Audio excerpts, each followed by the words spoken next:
السلام عليكم ورحمة الله وبركاته، حياكم الله في قناة دي جام. مقطع اليوم تكملة سلسلة تختيم فاينل فانتسي 16. في ذا المقطع حيكون فيه قتالات مرة رهيبة، فاستمتعوا بالمشاهدة ولا تنسونا من الدعم بالشير واللايك والسبسكرايب، ويلا نبدأ.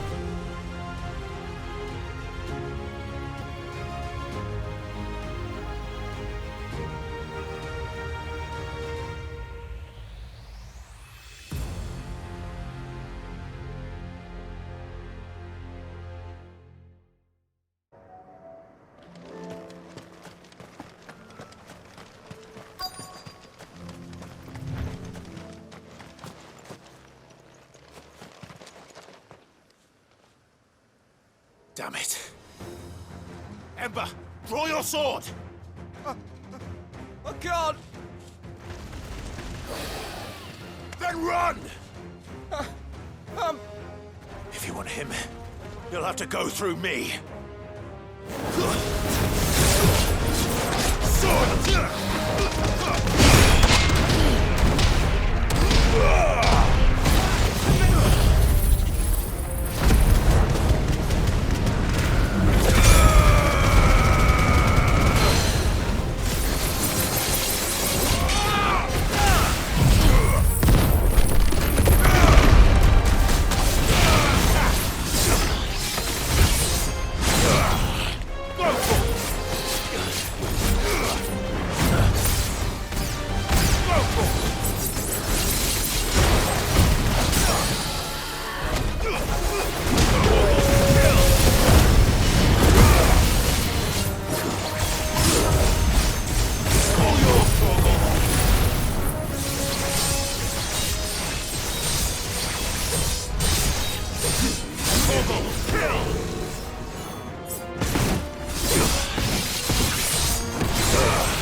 Ember, are you...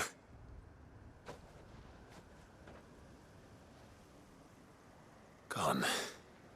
Of course. Scouts really are a rare breed. Back to Northreach it is then.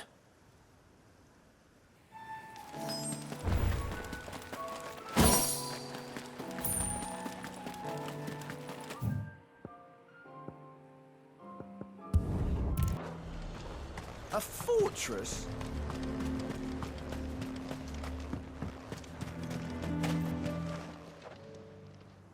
I didn't expect you back so soon. Where is Ember? How did he fare? I thought I'd find him with you.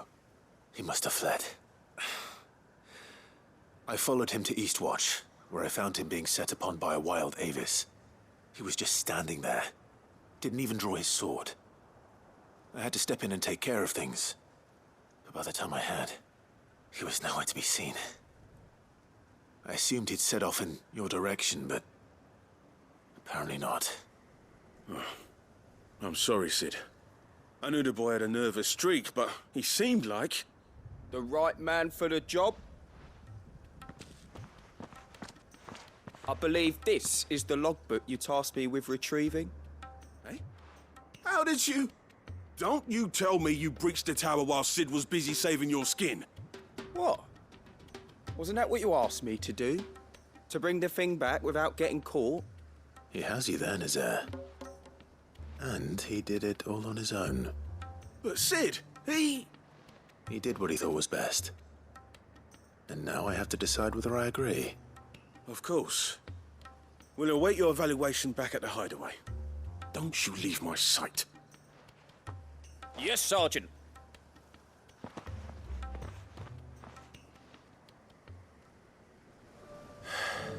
This won't be an easy decision.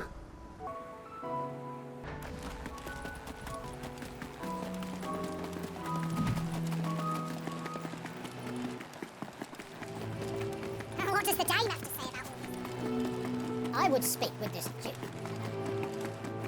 So the Your town needs you.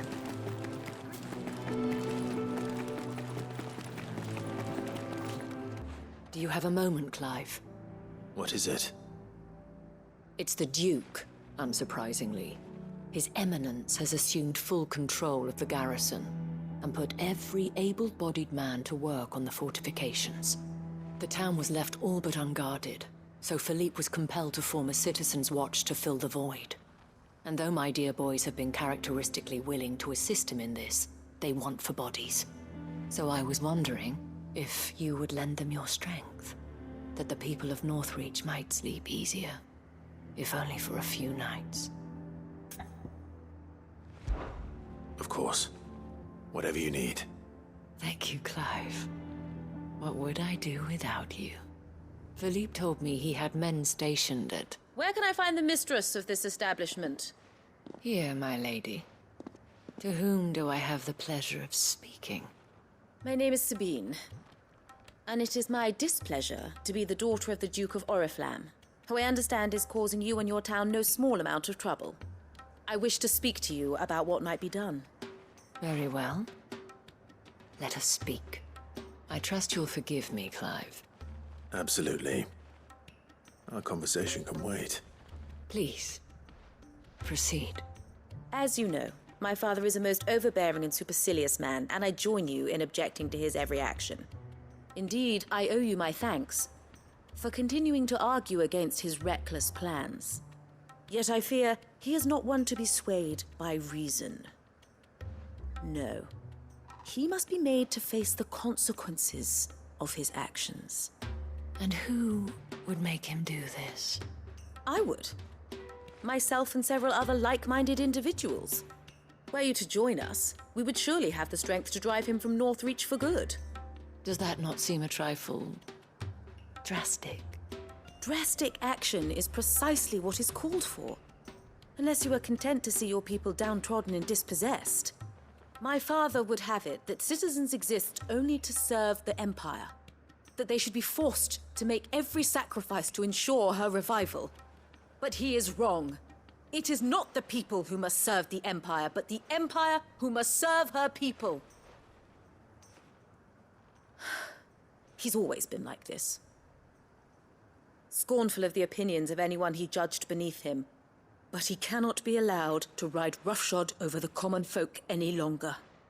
We must fight him by all possible means. Fight him? No.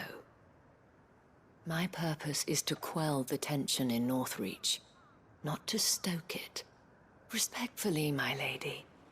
Our only chance of saving this town depends upon every one of us uniting against our common enemy. Your father and his followers included.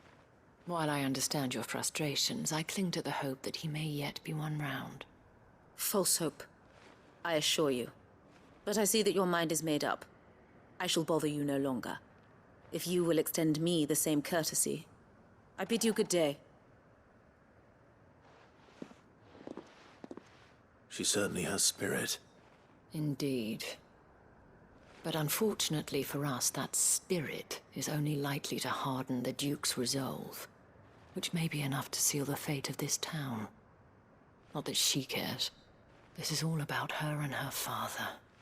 Families. I'm sorry, where were we? Ah, yes. I was about to tell you of Philippe's plans for the town watch, but perhaps it's better that you heard them from him. I believe he's in the market, if you'd be so kind as to seek him out. Right away. It's just a pity I cannot join you. I'd like to see the two of you in action together.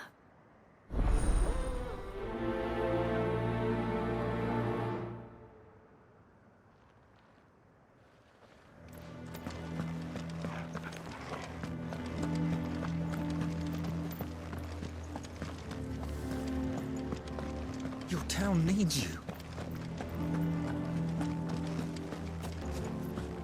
Saw the captain just now.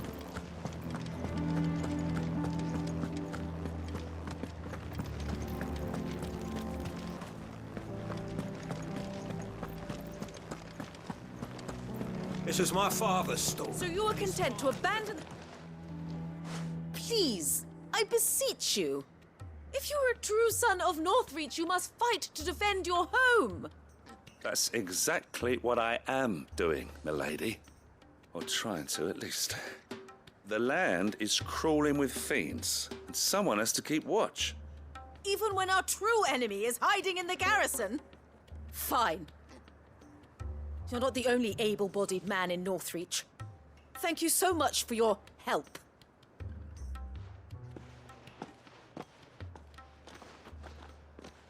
She cornered you too, then? Could hardly get a word in edgeways. Like father, like daughter, eh? She made an uninvited appearance at the Vale earlier, hoping to convince the Dane to join her in fomenting rebellion. I bet that went well. Her ladyship seems to have a way with people. Anyway, what brings you here? Our mutual friend thought you might welcome some help. Oh, she did she? Right as always. In fact, you're just the man. We've had some reports, you see. Sightings of, you know what. They're back. Seems that way. All over, too. We haven't been able to confirm anything yet, but if you're willing, you could go and see what's what. Right. Where should I look? You know Grieger's Weep? One of the sightings places them somewhere on its shores. I'm on my way. Thank you, Clive. I'll look into one of the other sightings. Let's rendezvous back here later.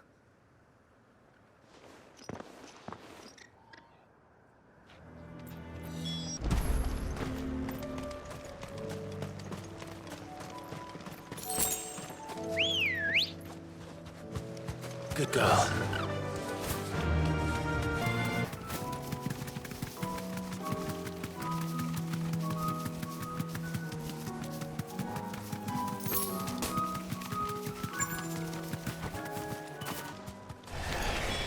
Damn it. The reports were true. I need to stop them before they get to the town.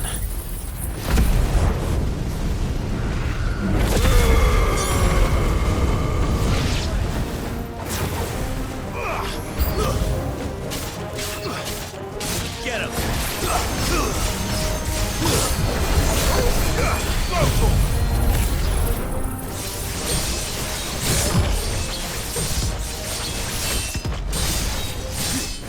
All yours, Torgal. Stay down. Sick him.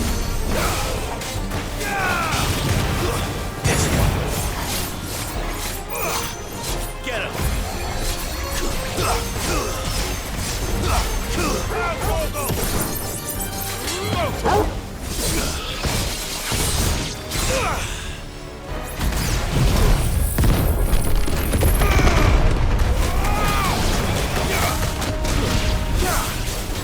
Over here! Sick!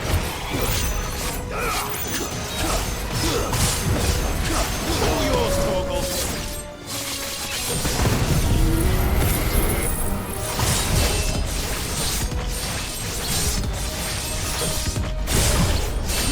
Look out, Torgal!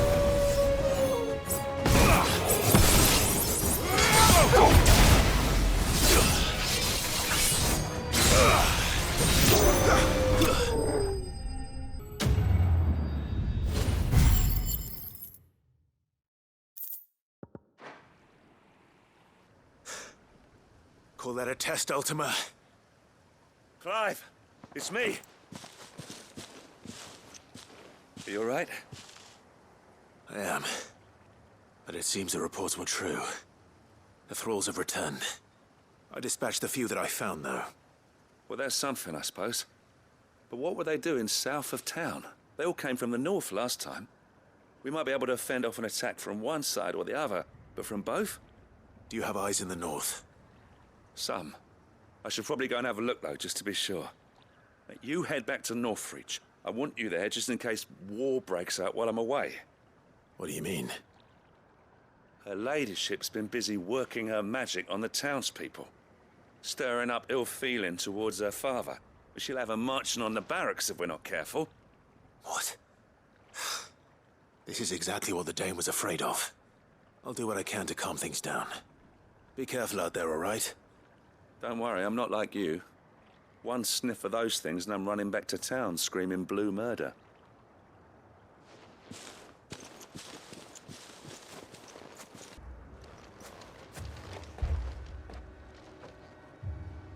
Do you not see, Father? The people of Northreach have given enough, and only a fool would ask for more. Listen to me, Sabine. Where would our people be without their country, hmm? The Empire is their sword and their shield. It is she that ensures they can live without fear. And now she teeters on the brink. Without their sword, how will the people fight? Without their shield, how will they protect their kin? Can the unarmed stand against the advancing hordes? No. But there is yet hope. A new shield, a new sword. A new empire. We can rebuild Sandbreck, just as Great Griga wills it. Perhaps we could, Father. But we don't want to. Not if it is built on the broken backs of the people. Please, let us not quarrel in the street. You must see that no good will come of this. Our fight is not with each other, but with the threat that draws ever closer to our gates. A threat that your sword has yet to rid us of, Your Eminence. You will hold your tongue, whore!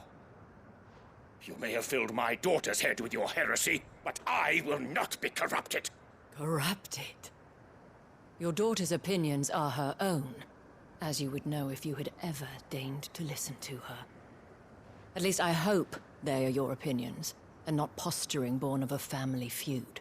Northreach deserves better than that. Northreach deserves better than you, Carla. Yes, I know who you are. The slut of Twinside who bedded a Branded. Jealous, are you? That a woman might choose a bearer over a pious man of Griga. Clive! I met a swarm of thralls coming south from Oriflamme. Hundreds of them. Too many to count. No. Work on the fortifications has scarcely begun. We will retreat to Caer Norvent and there make our stand. Did you hear me? That was an order! While this is but a heartfelt plea, let us make our stand here and protect our homes. Protect those that we love. Together, for Northreach!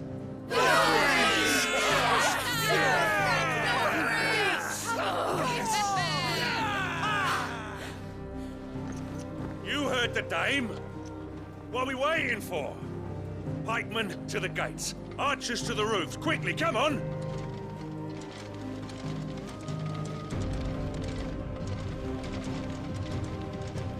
But she is but a common...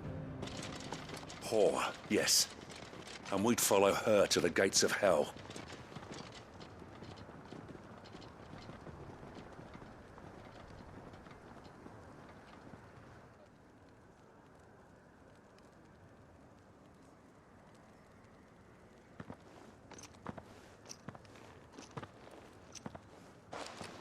The men have their orders, and they look like following them. I got them spaced out at regular intervals. Whichever direction the thralls strike from, there'll be someone there to meet them. Thank you, Philippe. Rest assured the people will play their part. The herbalist has donated her stock of medicines to me. Should any of your men be injured, take them to the Vale. We'll see to them there. Thank you, milady. I will. I'll play my part too. You still want for numbers. Unlike the enemy. I only hope I can go some way to evening the odds. Philippe, can I leave the south in your hands? I doubt the thralls by the lake were the last of their number. Of course. I'll lead a party down that way so we don't get taken by surprise. What about you? I'll make my way up the road to Oriflamme. I fought a few of these things. And while I can't promise to hold them all back, I should be able to thin the herd. All right, but take care. Thank you, both of you. You can thank us when it's over. Till then, madame.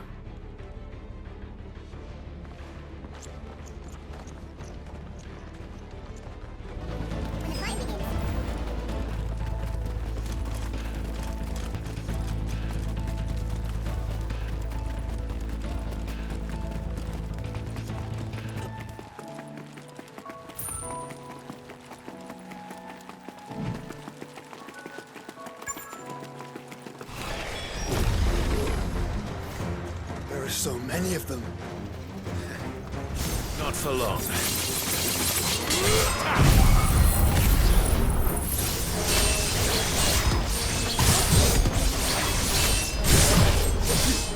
All yours, Torgal.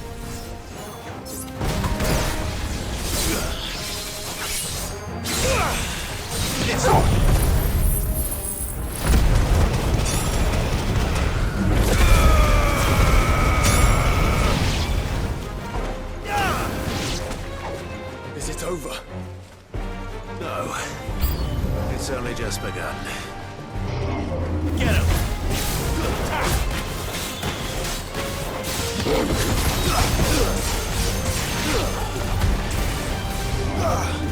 Go, Torgal. Over here.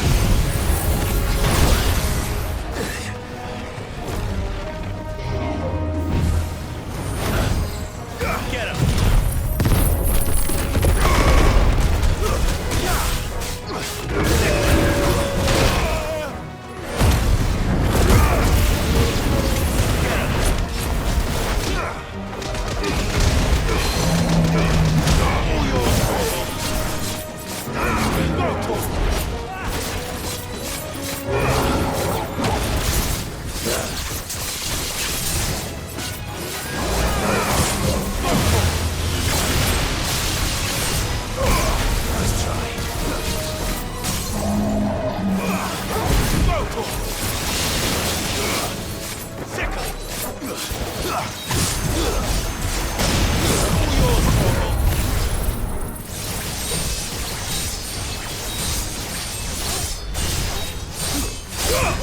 Kill!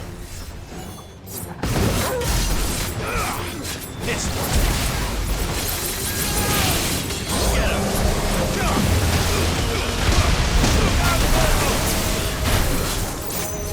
I needed that. Go for it! Sick him! Go for it!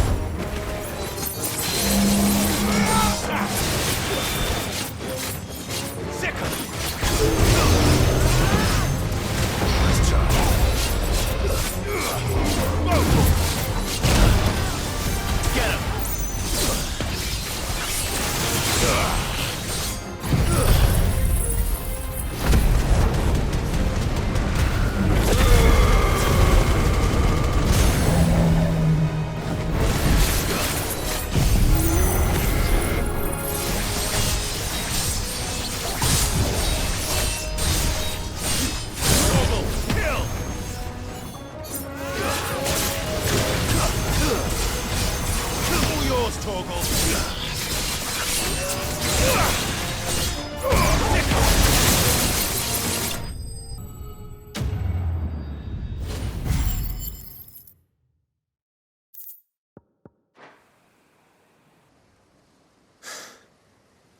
That looks to be the last of them.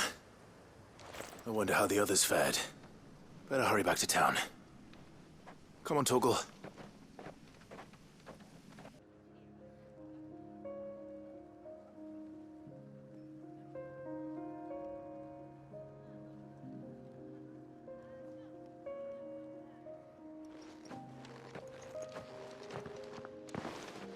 Clive, it's good to see you.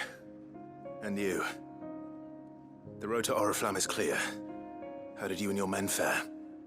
Well, we ended up fighting for our lives down by the lake. Took a few nicks, but nothing the girls at the Vale can't put right. Glad to hear it. Well, It seems we've survived. For the time being, at least. I thank you both for answering the call. You were right. And I was wrong. About everything. I had thought that the only way to unite the people was under the banner of Empire. That without a strong hand to guide them, they would drift apart. To be borne hither and yon by the eddying currents of fate. But you brought them together. Not by force, nor by the exercise of goddess-given authority, but by simply being one of them. By knowing what they feel, because you feel it yourself. Our purpose was ever the same, Your Eminence.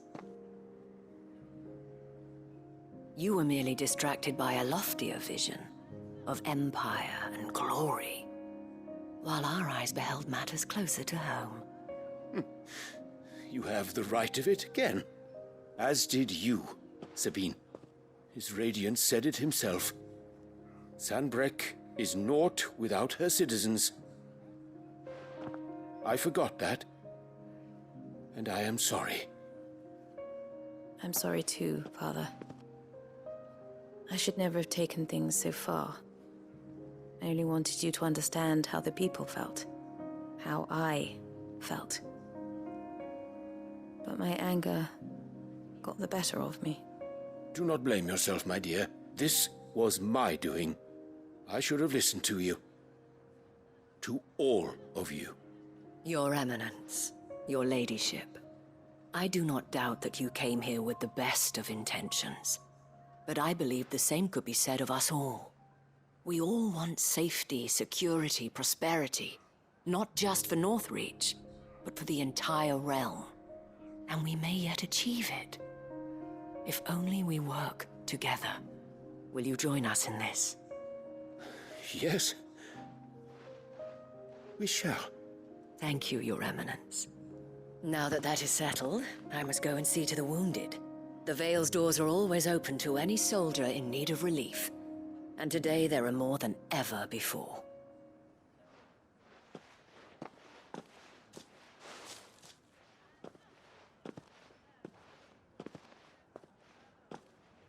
Madame Isabel is a rare soul indeed. In these dark times, I see that it is not men like me who should lead the realm, but women like her. You're right. If only I'd listened to her when I had the chance. Forgive me for saying so, milady, but you still do. The Dame said it herself. We can turn things around. We just have to work together. And that goes for you, too. You're one of us now. One of you? Well said, Captain. Let this be a new beginning.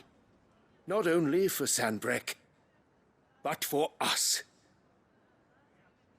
Well, since there's nothing more to be done here, I should see if Isabel needs any help moving the wounded.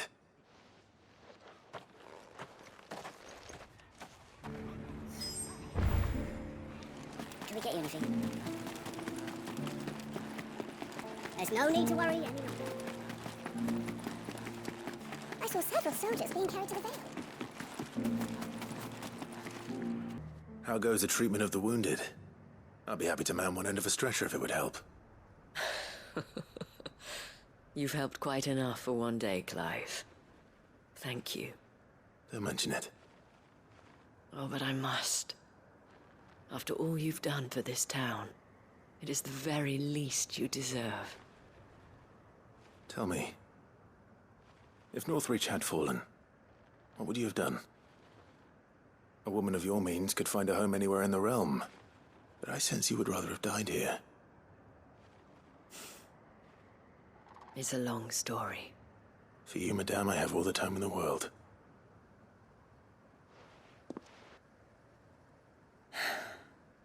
Very well. Long ago, I had a life in the crystalline dominion. I was Carla then, courtesan to the nobility. So sought after was I that it was only they who could afford my time. Alas, those halcyon days were not to last. For naive as I was, I fell in love with a bearer. He was my master's guard, the gentlest man I have ever known. After they discovered us together, he was whipped bloody and forbidden from ever looking at me again. And so we fled. Not that we had anywhere to flee to. We wandered, aimless and starving, half dreading, half praying that the next day would be our last.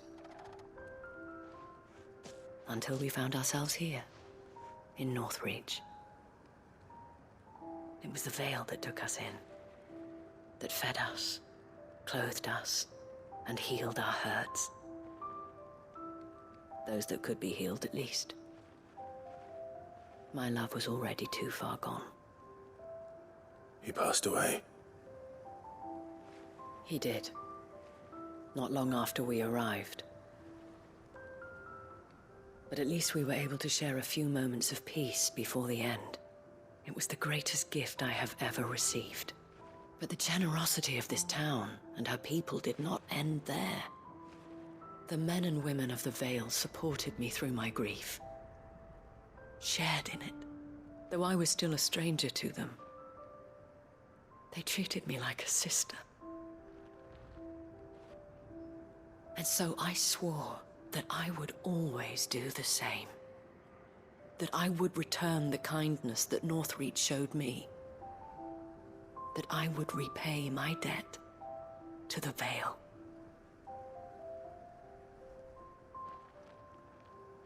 Thank you, Isabel, for sharing this with me.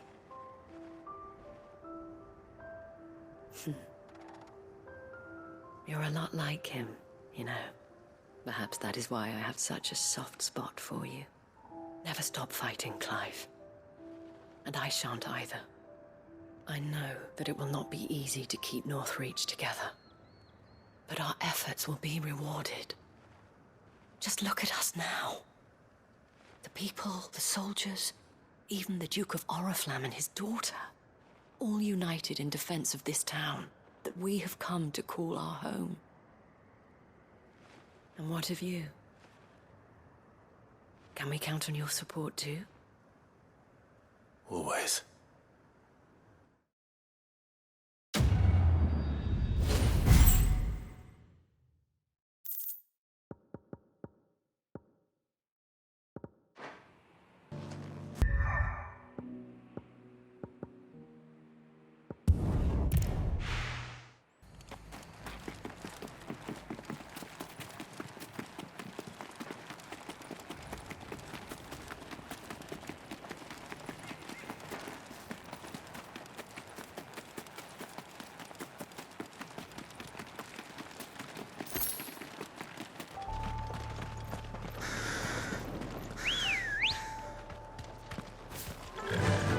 Run like the wind.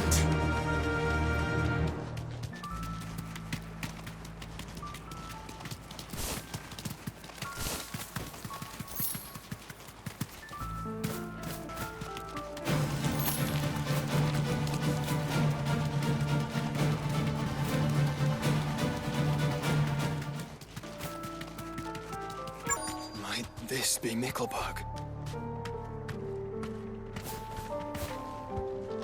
You deserve a rest.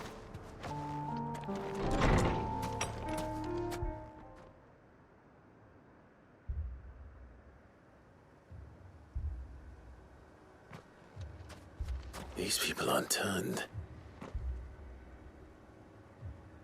And the village seems safe enough at least.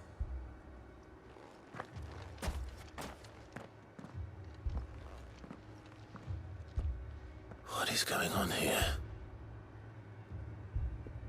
Ah, did you too heed the call? Heed the call? No, I came here looking for someone. To be honest, I wasn't sure I'd find him here.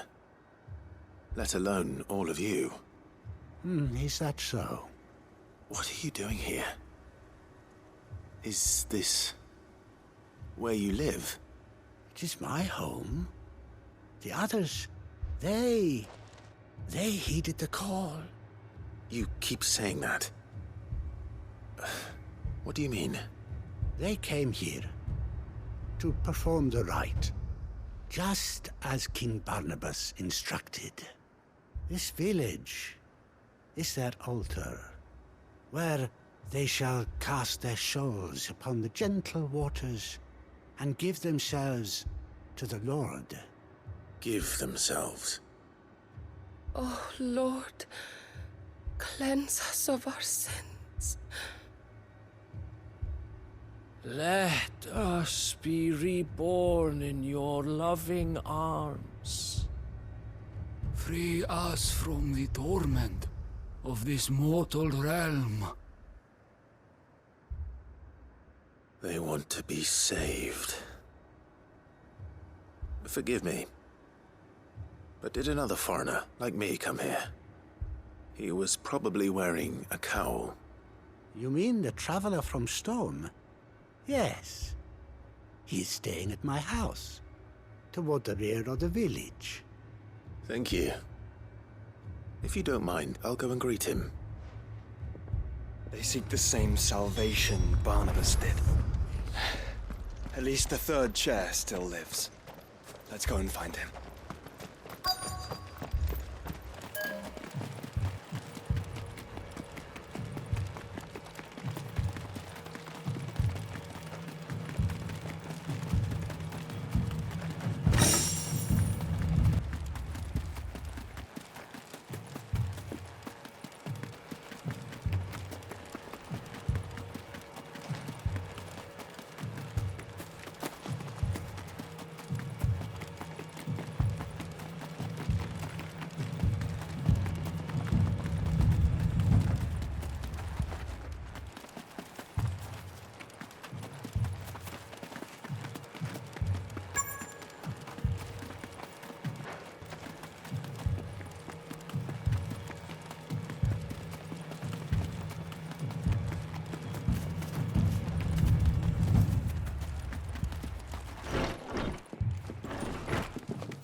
Excuse me.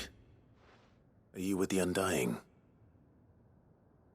I am. And so it would appear, are you? Lord Rosfield, if I am not mistaken. That's right. And you must be the third chair. I am. Cyril was worried for your safety. He sent me to find you. Then I must apologize.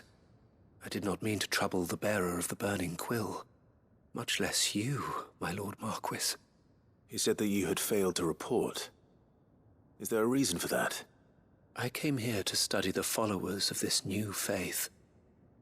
But the more I learned of them, the more my own faith began to falter.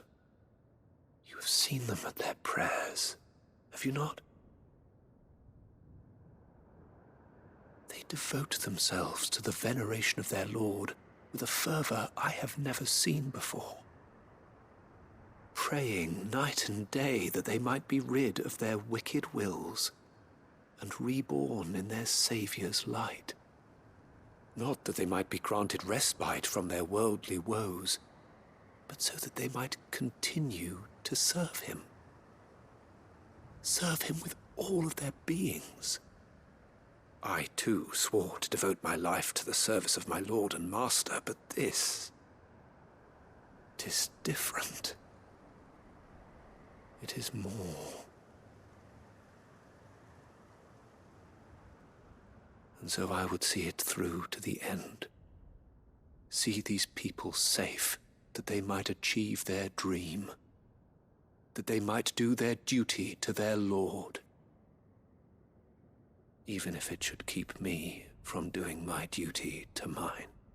You do understand what their dream is, don't you? I do, my lord. they would cast aside their wills and become akashic.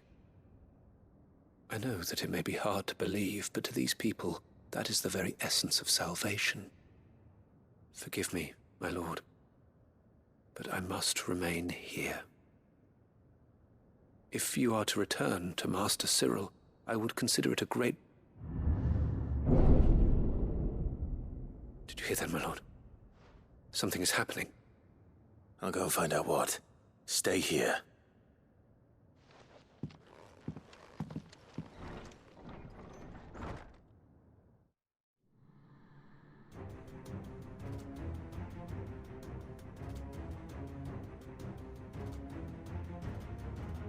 An ether flood. Oh no. There must be something I can do.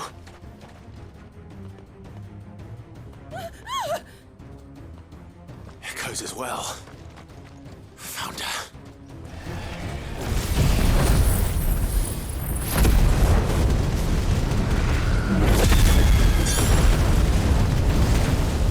You ready, brother? Ready. Go, Tom!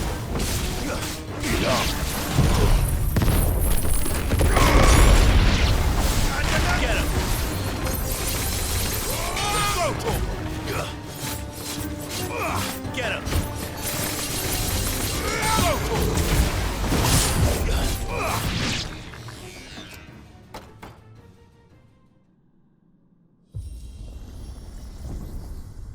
What now?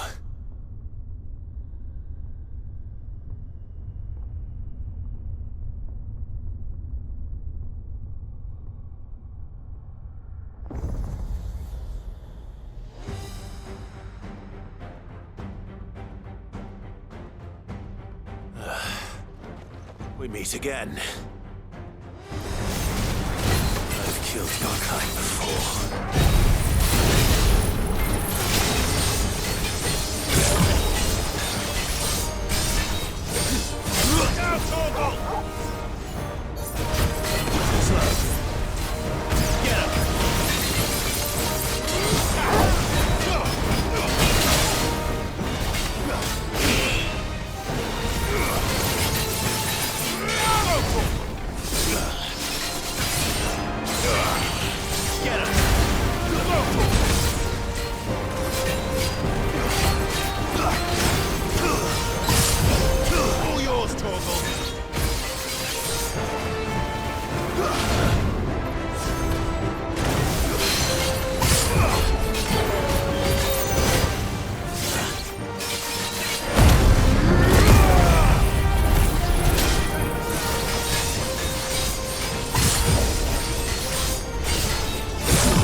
Damn it!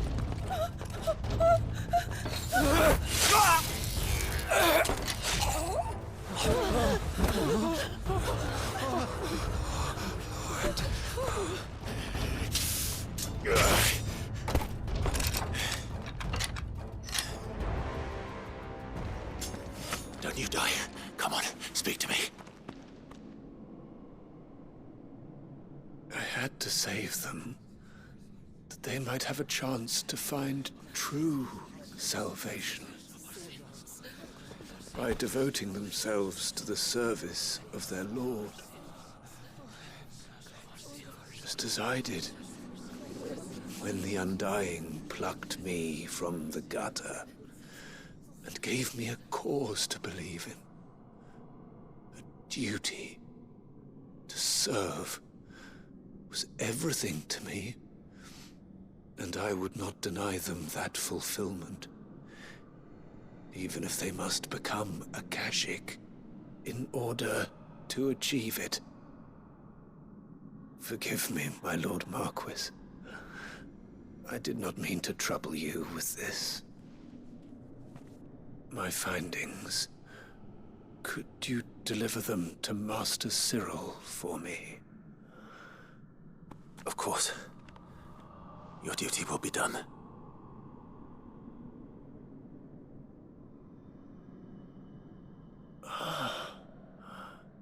Look, my lord. They are saved.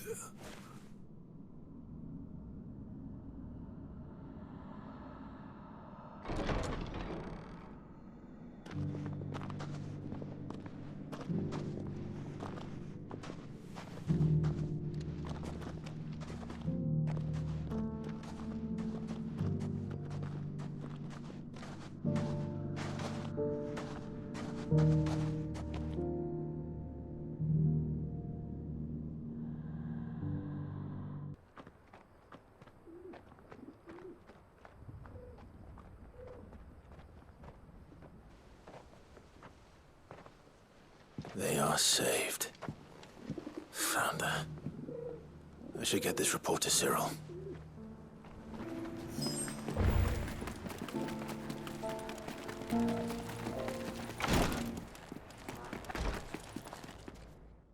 My Lord Marquis, welcome back. I am glad to see you hale and whole. I met with your third chair, Cyril. He bade me deliver his findings to you.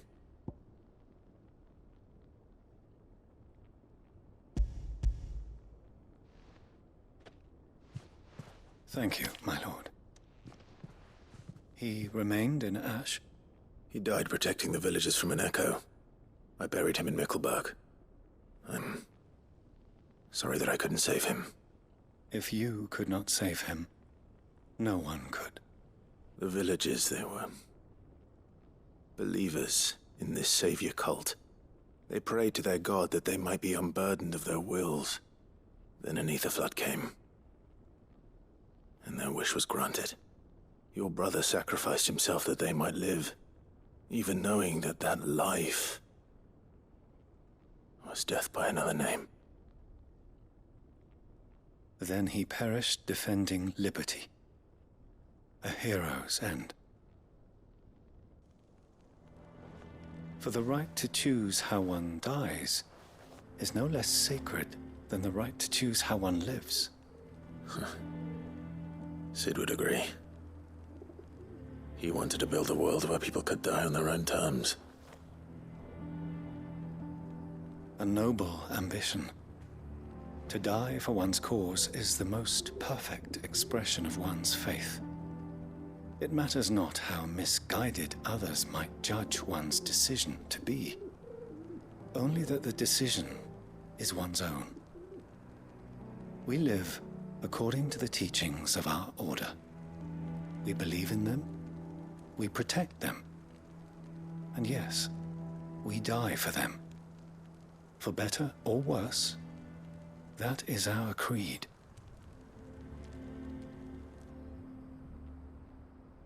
But he didn't die for your creed. He died to save them, and you still believe that what he did was right.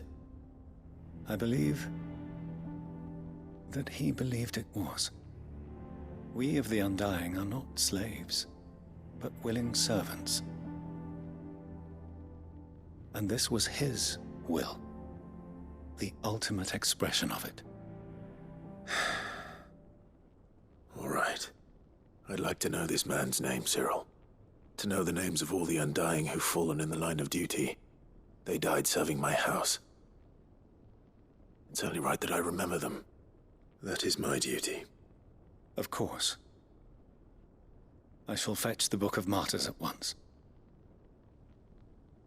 My lord, it has been, and shall ever be, the greatest honor of my life to serve House Rosfield. Though our duties may differ, yours is no less important. I pray with all my heart for your success. And were they here, I have no doubt but that every one of my fallen brothers and sisters would feel the same.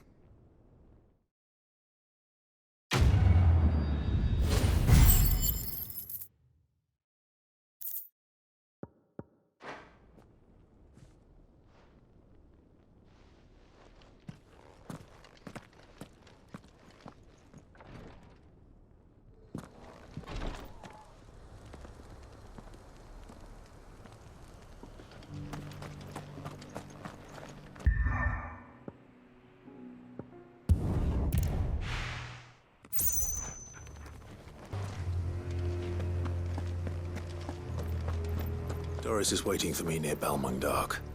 The longer she's out in the open, the more likely she is to be found by a Kashik. I need to hurry.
There were no guards, I take it.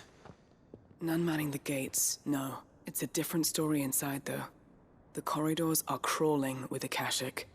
Most likely guards left behind when the Wardens ran. If Chadwick was being held here, I worry that he may already be.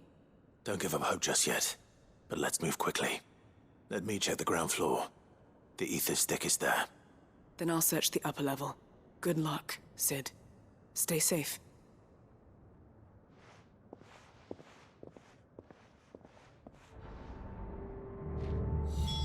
Just how bad are the floods inside the walls? Bad enough to turn a bearer? I hope not.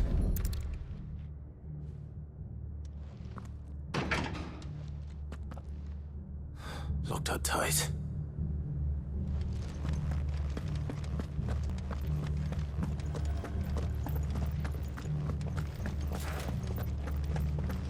Caution, brother.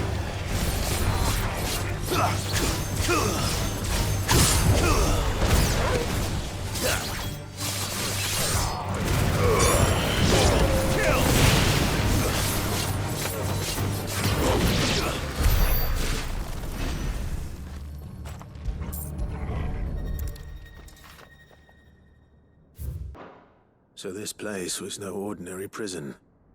And I doubt they'll have taken the creature with them when they fled.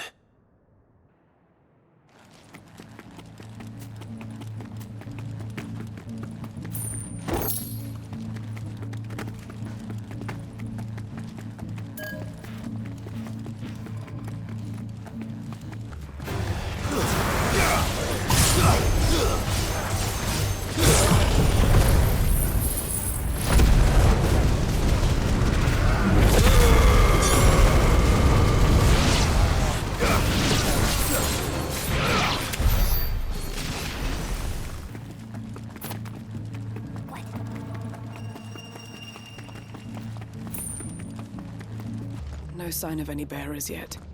I hope you have better luck downstairs.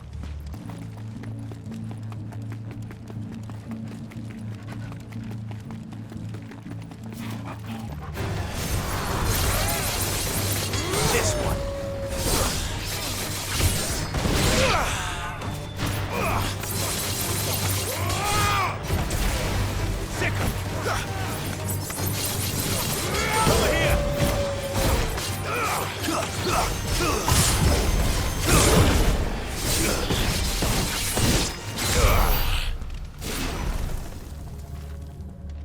Have care.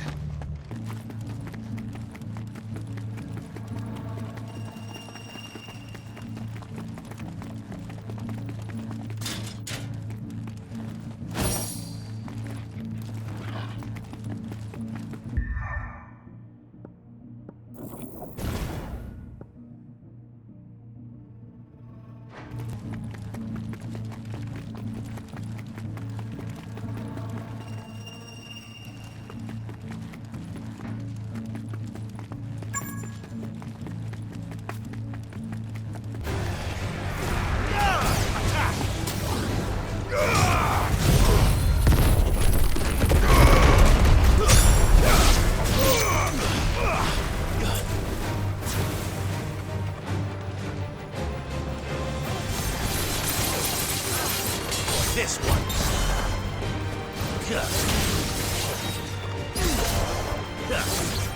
You're finished.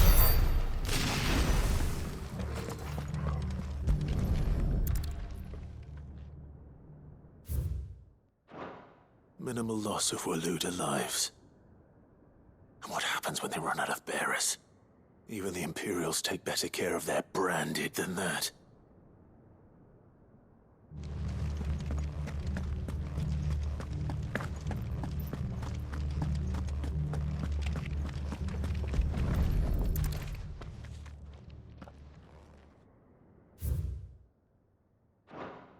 They were feeding bearers to it. This is even worse than I'd feared. Nothing but Akashic down here. Hopefully things are looking better upstairs. I should go and see how Doris is getting on.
No lock downstairs. But I did find... I know. I've been reading some of these documents and... it can't be true, can it? Bearers die every day in service of their masters, but this is so much worse. Pitting bearers against a wild beast armed with nothing but their wits? And all in order to bring about more death. And not just those who could fight, but the elderly, children even, and those who wouldn't or couldn't were disposed of. Whatever that means. I'm afraid it means they were fed to the monstrosity they kept here. Then we're too late. And I was a fool to bring you here. Don't say that. Did you find anything else? A key. But it doesn't fit any of the locks on this floor. Perhaps it will fit one of the doors downstairs. There's a corridor I haven't searched yet. Finish up here, then come and find me when you're ready. All right. I'll be there in a moment.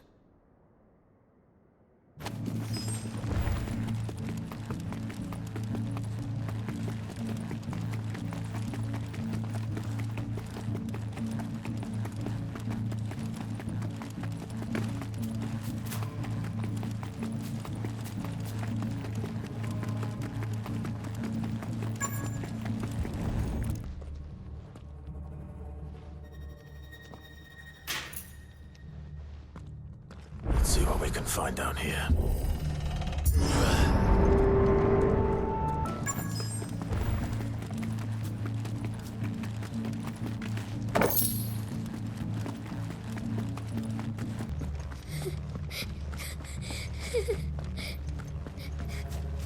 A survivor.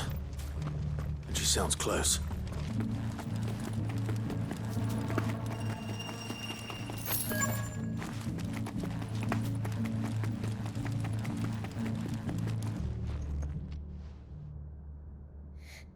Who are you? There's no need to be afraid. Are you alone? Are there any other survivors? Some of the guards. They're still here. But something's wrong with them. Everyone else was eaten by the monster. Of course there were. Thank the Founder. It was worth our coming. But I'd rather we didn't linger. Are you ready? Ready when you are. You poor thing. You must have been terrified. Did Chadwick send you? What? He fought the monster. Distracted it so I could run away. He must have sent you. He promised to free the others too. Where is he? He opened your cell, didn't he? You wouldn't be here otherwise. Chadwick.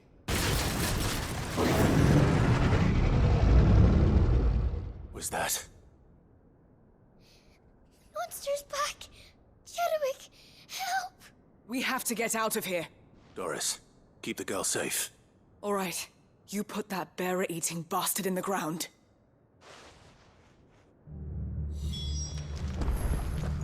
It's out there waiting for me. I can't let it live. Not if it's got a taste for bearers.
It's over.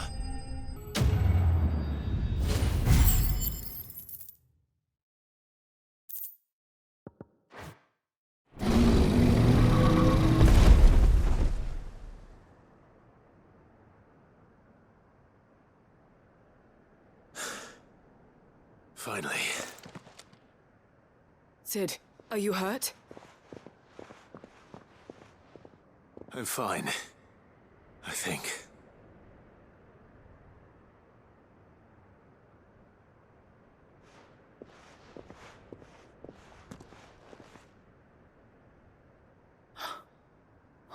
No. What is it? A diary.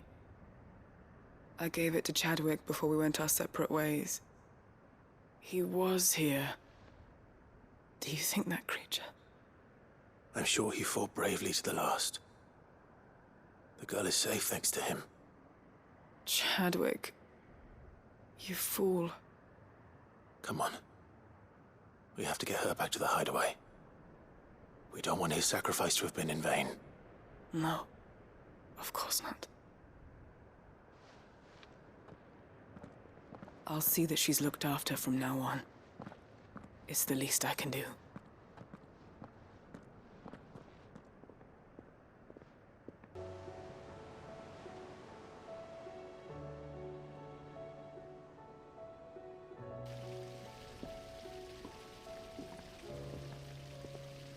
From what I hear, you've barely left the girl's side in days.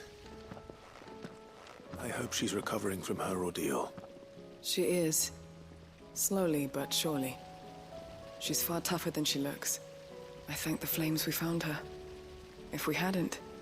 I know. But we did. I'm sorry we weren't able to save Chadwick. There's no need to apologize. Without your help, I would never have found out what happened to him. How he fought to the bitter end to save her. To save Haida Marie. That's the man I remember. The man I thought of as a brother. I wish I could have met him. I'd like to hear more about your past. If you don't mind, that is. Of course. You already met my former master. She trained Chadwick and I to do two things. Kill and obey. We were supposed to be sold to the highest bidder when the time came. But no bid was ever high enough to convince her to part with us. For years, we were her daggers in the shadows. But we could never quite shake our doubts about the things she made us do. And then, one day, we just couldn't do them anymore. So we escaped. But staying together was out of the question. They would have found us too easily. After so many years of training, the pull to serve was always strong. It scared me to think he might have taken another master, become a dagger in someone else's hand. But even in captivity, the battles he fought were his own. And he died not as someone's tool, but as a hero. Haida Marie is proof of that. Bearers can cast off their shackles. And the Cursebreakers will show them how. I'll fight until my dying breath to see it done. For Chadwick, and for all of us. Thank you, Doris. We'll be counting on you.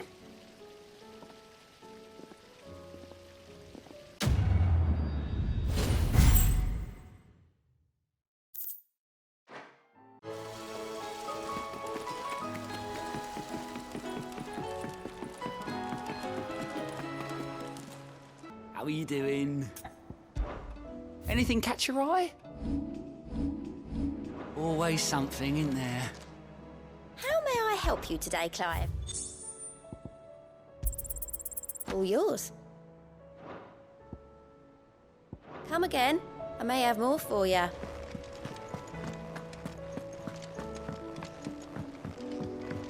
You should have seen. Welcome back, Sid. Welcome back, Sid. Yes. Welcome back. Trip wasn't too much of a pain in the arse, I hope. Truth be told, it was me who suggested roping you in to help with the trial. But from what I hear, things didn't go quite as planned. No, they most certainly did not.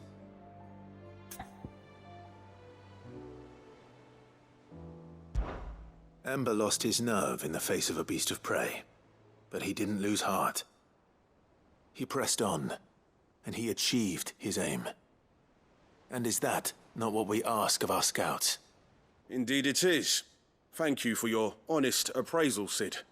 The fact remains, however, that Ember will not always have a battle-hardened warrior on hand to pluck him from the jaws of peril.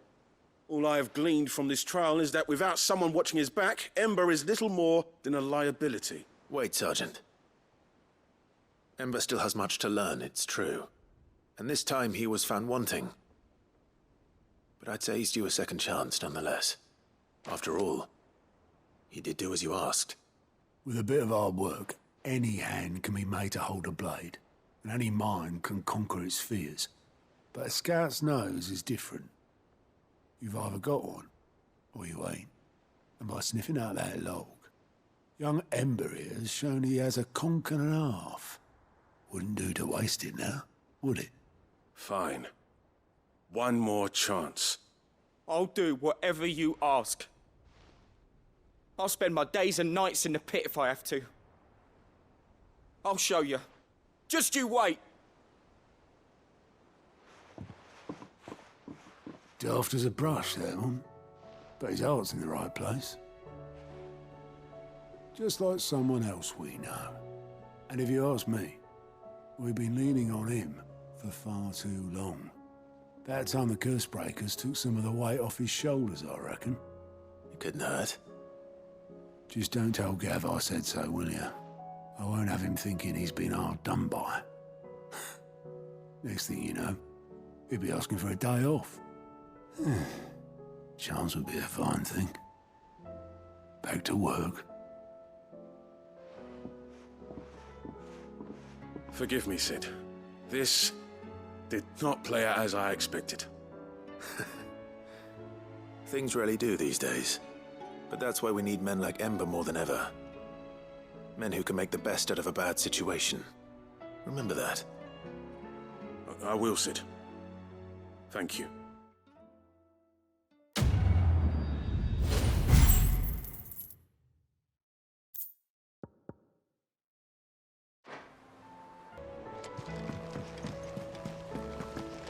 There's something about it.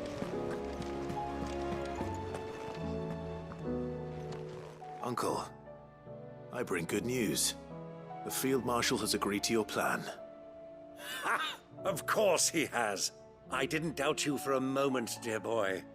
Rutherford is accompanying him back to your manor in Port Isolde as we speak. They will await your return there. As will one other. One other? Who, exactly? Lord Havel was concerned that even if he could get the realm's armies to agree to an accord, he might not be as successful in convincing those with political power. He asked if I might have a solution, and I suggested a certain Imperial Lord Magistrate turned Liberator. One of your co-conspirators? Master Quinton would probably call me one of his, but yes. Another outlaw, then. Just the thing we need to put these rotten politicos in their places. Good thinking, Clive. I'm glad you approve. The more the merrier, eh? Uncle, assuming Havel and Quinton can solve our problem with the armies, you still haven't mentioned how we might manage the grain shortages. Oh, don't you worry, my boy. The 7 high houses will be seeing to that. They have all agreed to make the most generous of donations. Oh, of course, it did take a little persuasion, but luckily I had some unexpected help. From who? Why, you, my boy. Rumor has it that you rescued the Lady Ariane's head steward Rockford from a horde of bloodthirsty bandits. It was more of a handful. Well, the old battle axe was so pleased. She had a shipload of talents delivered to my private docks by the next new moon. And when the other houses saw the parsimonious old crone's purse strings finally loosen, they as good as tripped over themselves in the rush to follow suit. I'm happy to hear it. Now, I must be getting back to the manor. Join us there at your earliest convenience, would you? Of course, Uncle.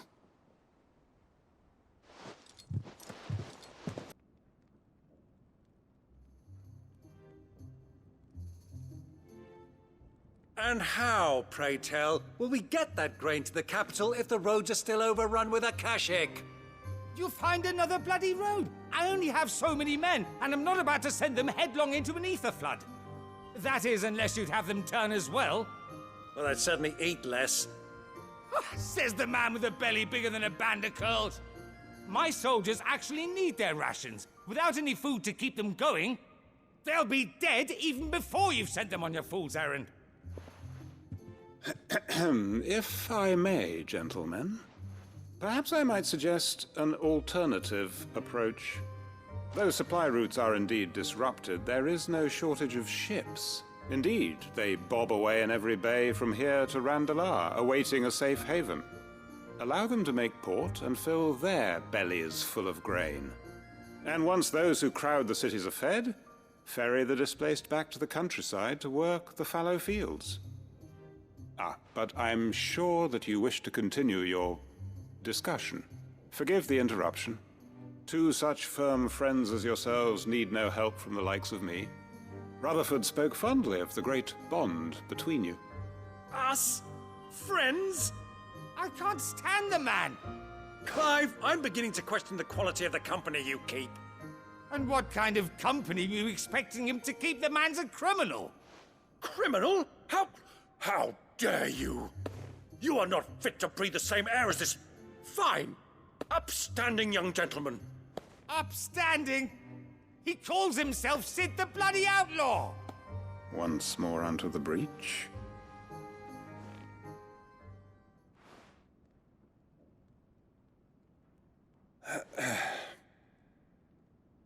Shall we begin again? What we seek here is not to create a new nation, nor to claim the thrones of those that already exist. We wish simply to bring stability to the realm that mankind might weather the current storm. And to do that, we must convince those in power, the generals, the statesmen, the nobles, that our cause is just. There will be disagreements, yes, and I imagine some resistance, much resistance. But we cannot let that deter us.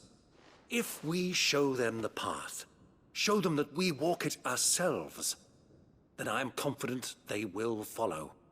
The fate of the world lies in my nephew's hands, but the well-being of her people lies in ours. And we must not squander the chance that Clive has given us. Uncle Byron, Now, with that settled, let's move on to the signing of the Accord. For what great moment in history hasn't been accompanied by a little ceremony?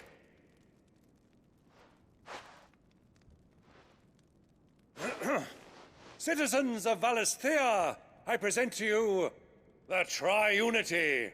Rutherford, Mike Will.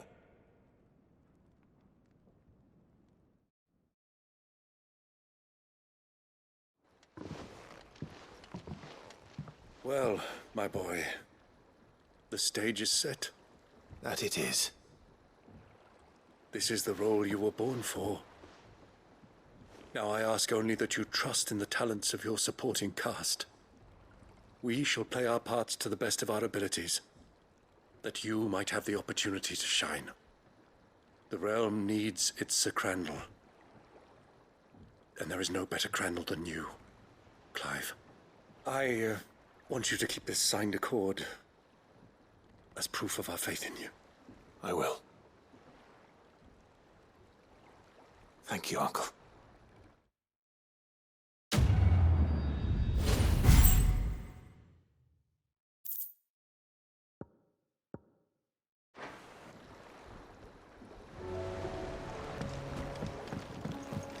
What do you think that thing is? And how the hell is it?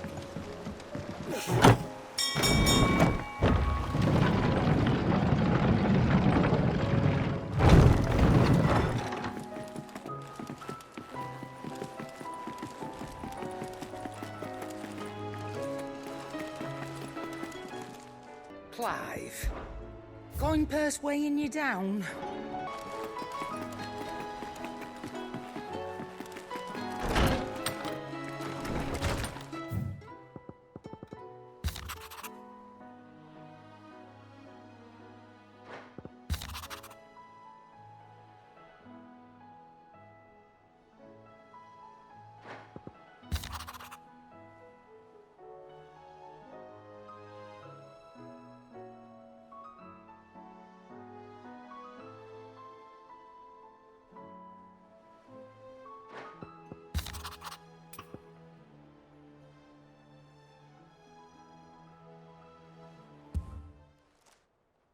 If Joshua's worried about Jill, I should go and speak with him.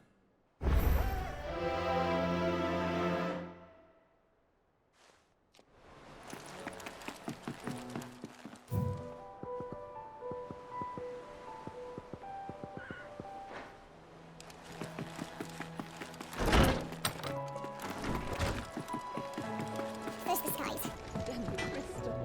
Yep. Not saying Fordian, do you?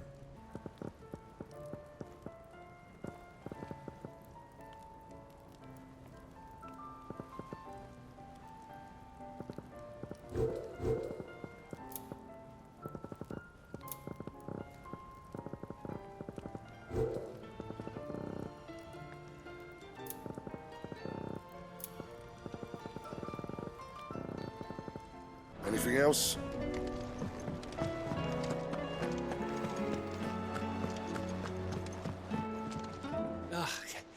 You all right?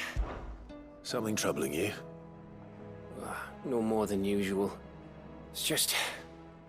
Etta's baby will be coming soon, and I wanted to make something for it. I'm sure she'd back in the north. Yeah, I'll let the little tykes know they were welcome in their new homes. So? Now, the problem... Is there anything I can do to help? You know, there just might be. All right, then. What exactly are we making? A good luck charm. But not just any good luck charm. Not just any. No. One made from the feather of a silver chocobo. There's naught lucky in all the realm, or so we used to say back home anyway. Thing is, they're hard to come by. Had Otto and Karen check with their suppliers, but nothing. I'd try and track one down myself, only... Only the big day is fast approaching. And that's all you need, a feather. That or the bird whose horse it's attached to, aye. I was gonna start by asking around with traveling traders plying the northern borders. Well, there's no shortage of those passing through Martha's. I think I might make that my first port of call. I'll let you know if I find anything. You're a good friend, Clive. I won't forget this.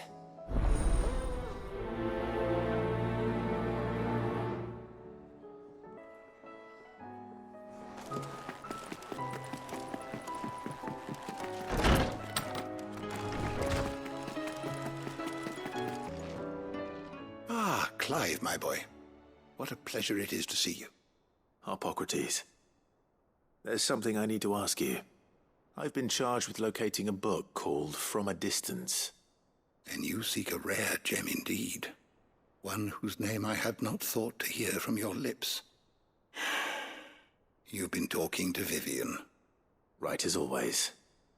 But she didn't seem keen to tell me very much. I take it she didn't like what you had to say. And yet I gather it did naught to dissuade her. Clive, if the young professor has tasked you with obtaining a copy, I fear she asks the impossible. the Executors would not allow it. The Executors?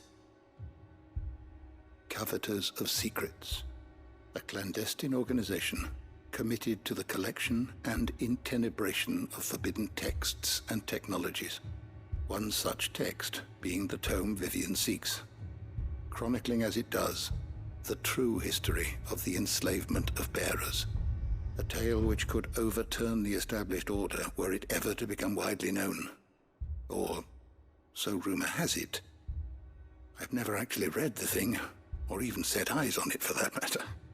How is it that I haven't heard of this organization? Why, secrecy is the Executor's watchword. They lurk in the shadows, emerging only to seize that which must be seized, be it books, inventions, or people, before disappearing again, leaving nary a trace. Which would explain why Vivian's copy was snatched from her grasp not long after she found it. By the hand of the Executors, yes. But what drives them? Self-interest or ideology? Fine question. Sadly, all that is known of the Executors can be recounted in a single breath. You may just as soon ask me of their origins, numbers, or the identities of their leaders. Any answer I give would be pure speculation. Then my hunt was doomed from the first. What was Vivian expecting? That I'd pluck it from thin air? Not from thin air, no. From ash. Rumors of the Executors are rife among the scholars of Storm, but rather less so across the Strait. I have a friend. Well, I had a friend in the village of Garnick, a collector of rare tomes, upon which subject we would oft correspond. Alas, I have heard naught from him since the skies fell dark. And no doubt he too has turned. But though he did not mention it by name, it is possible that a surviving copy of From a Distance yet rests upon one of his many shelves, quietly awaiting discovery. If you were, by some chance, able to save even a single book from the poor man's library, I know his soul would rest easier. Very well. When I next find myself in Waloed, I'll be sure to pay Garnick a visit.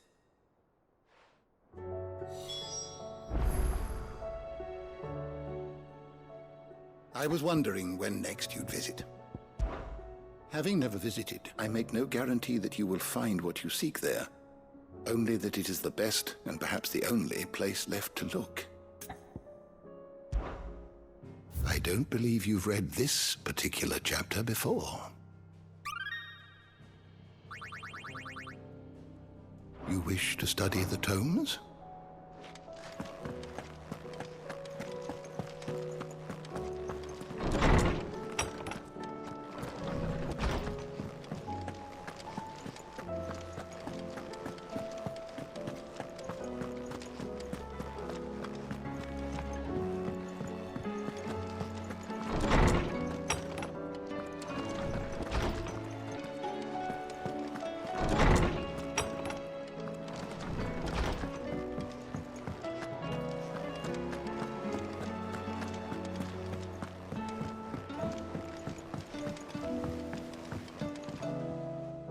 Joshua, I read your message. You're right. Jill is different. I don't think I'd realized how different, but since we returned from Drake's spine, I've felt it more and more. I suppose it's not hard to imagine why. She doesn't think she belongs anymore. And that's why we need to remind her she is still one of us. To let her know that we still need her. Now more than ever. That you still need her. But how to do that? When last we were truly close, we were but children. Of course. Do you remember the time we accompanied Father on his annual tour of the Duchy? And Jill and I broke from the procession to ride up Man's Hill. To see the snow daisies, I remember. It was the first time Father had allowed us to join him. And when he realized you were missing, he had the entire retinue down to the pot boys combing the countryside. In the rain. A thunderstorm forced us to take refuge in a grove of oaks before we'd even made it halfway there. It was the Lord Commander who finally found us, and needless to say, he was none too pleased. Then it seems you and Jill have unfinished business. What do you say? Man's Hill. It's not that far. Oh, true. Though I suspect it is also much changed. Little in southern Rosaria remains as it was when we were children. You're saying I should go and scout the area for bandits? I'm saying we should first go and see if there are actually still any snow daisies left. What would you do without me, Clive?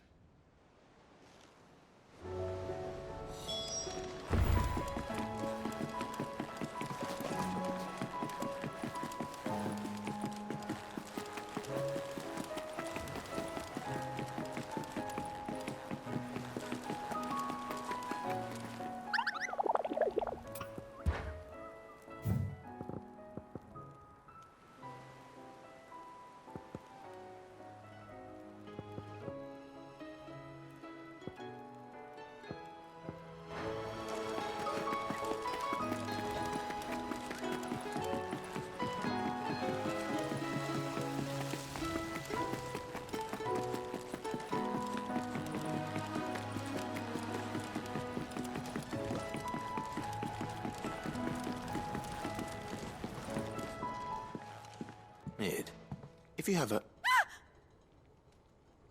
it! I knew it! The answer was right here under my arse all along! If this doesn't steer to the skies, nothing will! To the skies? You aren't trying to give the Enterprise wings, are you? What else would I be doing? The children seem to think you're avoiding them. They're worried about you. Is this really so important that you need to shut yourself away from everyone? The Enterprise is already the fastest ship in the realm, and that's with the sea beneath her. But what if she weren't bound to the waves? What if she weren't bound to anything at all? It's not fair. The gods get the skies all to themselves, so I'm gonna do something about it. The Fallen had their chance, but they relied too much on magic. And see where that got them? But not me. I've discovered how to do it without. Well, almost. First, I need to make a prototype. And is that a one-woman job? Are you volunteering? I'll have you know the Enterprise is my baby. But if her godfather's offering to lend a hand, I'd be happy to take it. First, I'll need oil, and not just some old drippings from Miss Molly's spits in the Tub and Crown. Refined stuff, like they make in Ordill. Then I'll need some bone, or shell. Light, strong, preferably no longer attached to the beast it belongs to. If it's beast bones you're after, I'm sure the curse breakers will know where you might find some. No, they'll know where you might find some. You're the one who offered to help, remember? I should speak with one of the curse breakers before I set off for Old Hill. See if I can't find this bone while I'm there as well. Has Metadol mentioned a new project?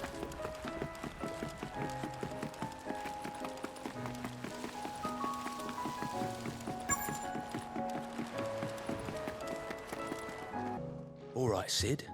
Come to buy us around, have you? Only if you earn it. Mid needs a piece of light but durable bone for her next project. You've encountered your share of beasts on your travels across the realm. Any ideas? Most bones are the same. Whack 'em hard enough and they'll break. If it's durability you're looking for, shell will serve you better. You know what an adamantus is? I do. And I know to give them a wide berth. Will any old adamantus do? Well, with shells, the older the harder. There's a rumour of an ancient adamantus down in Karava, near Old Bidza, or what's left of the village anyway. But don't expect to make quick work of the bastard. There's a reason it's lived as long as it has. I'll keep that in mind. Thank you.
match for you, eh, Torgal?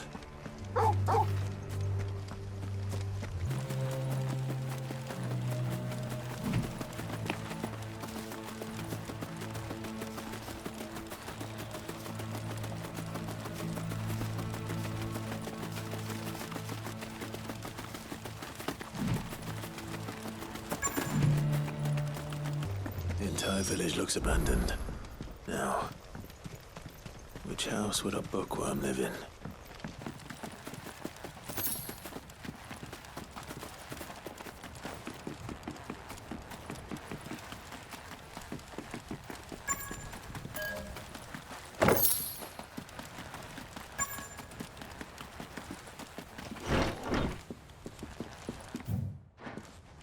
This is a Royal Army logbook.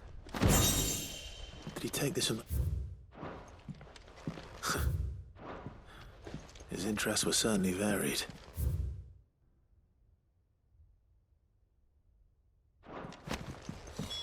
This is it. But if what it says is true, I need to get this back to the hideaway.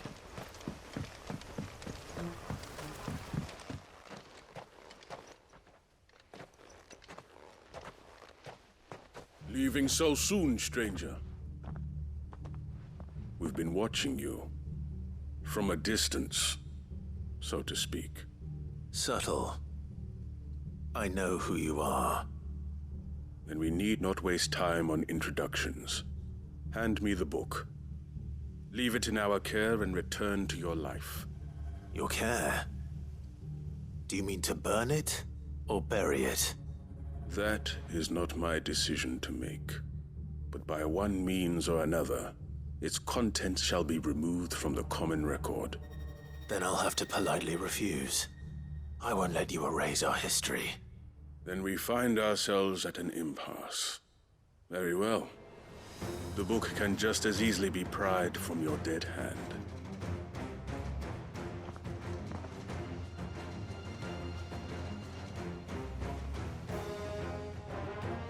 Let's see, shall we?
Impressive.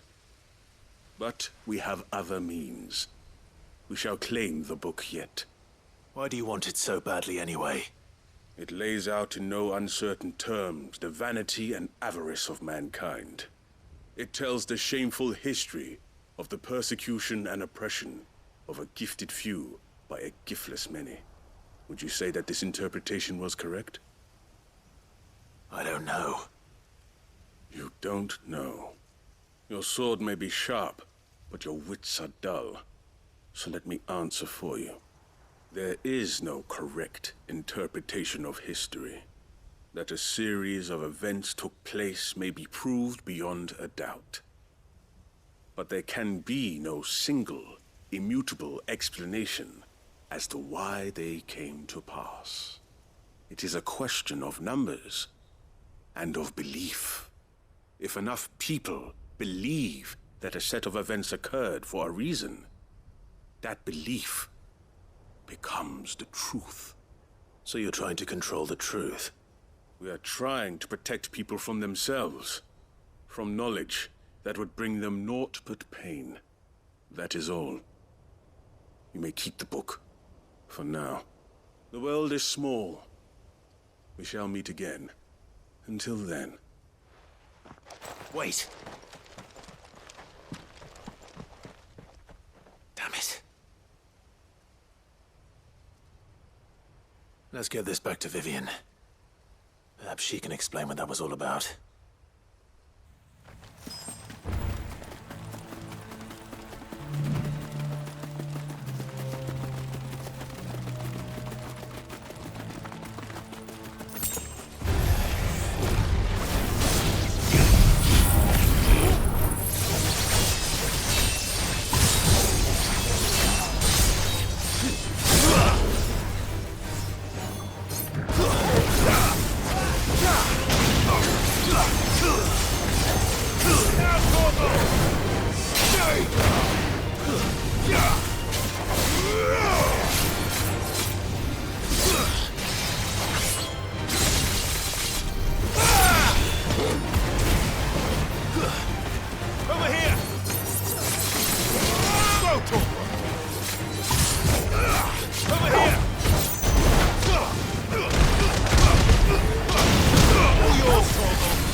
This must be the orphanage.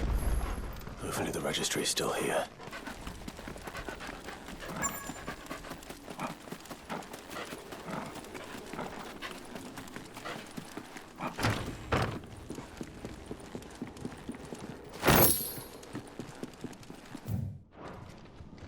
Disposed of. Conditioning. This is nothing short of torture. Herman.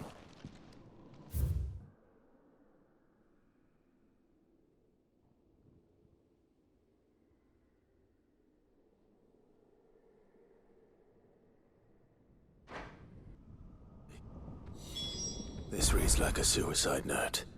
Did the director go through with his plan? There's only one way to find out.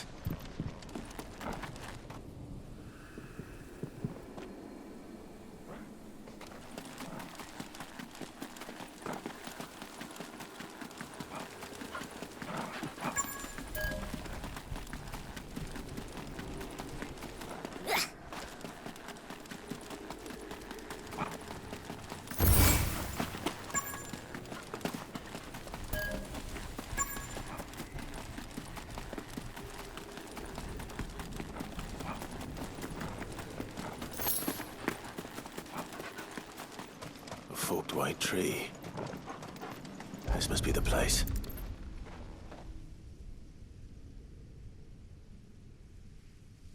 Could he really be buried here? There's something hidden among the roots. Let's see.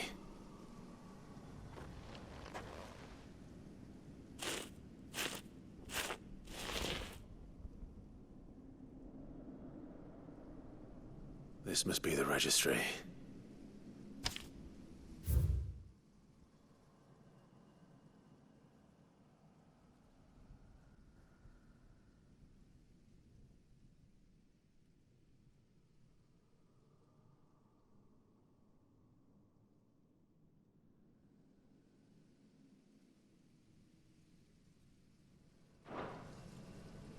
So many names. This place was a slaughterhouse. And where is the architect of all this misery?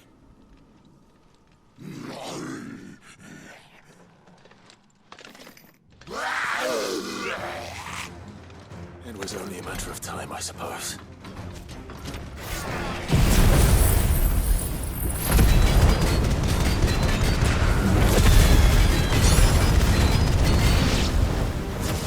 This place is cursed.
I'm done here.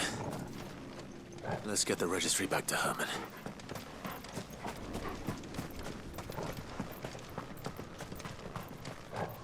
No use calling Ambrosia now.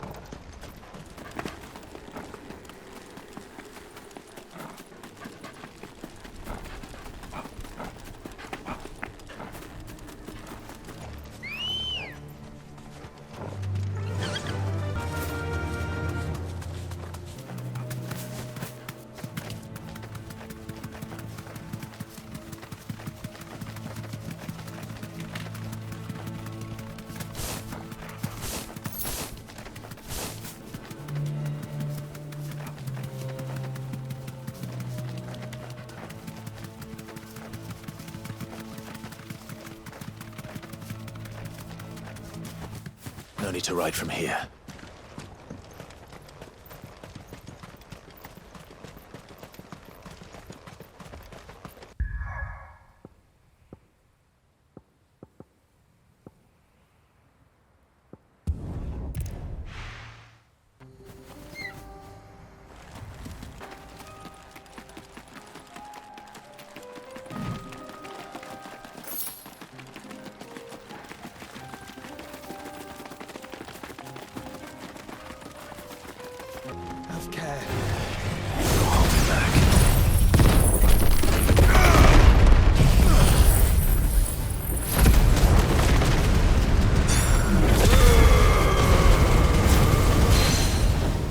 This one.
If you were a tortoise, Torgal, where would you hide?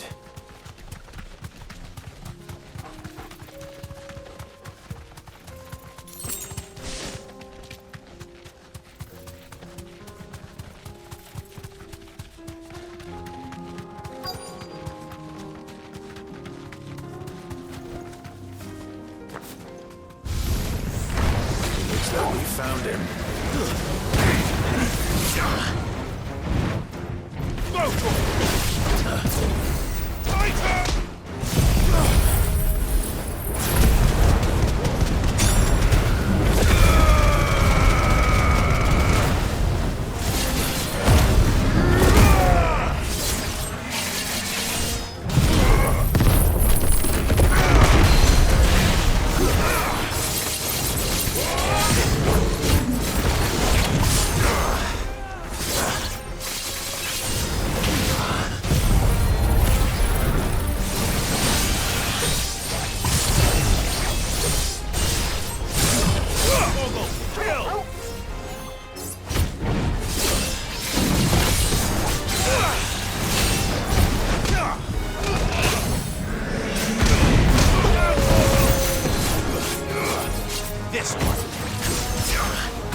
If Mid needs another, she can come and get it herself.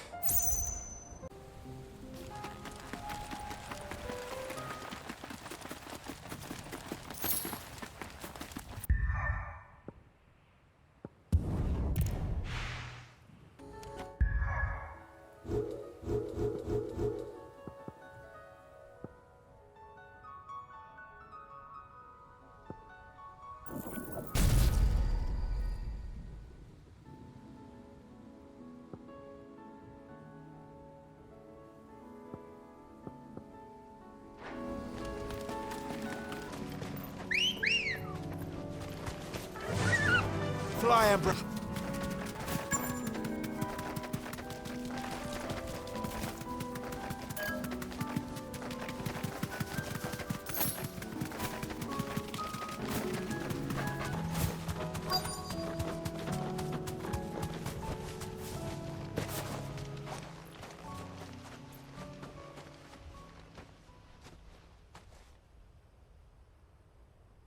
This is the place, but... I'm sorry, Clive.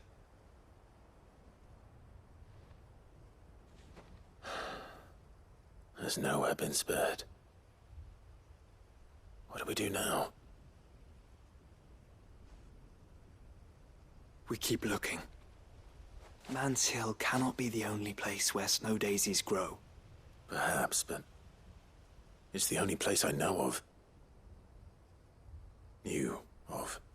Then why not ask someone who might know of another? Someone at the backyard? To the hideaway, then.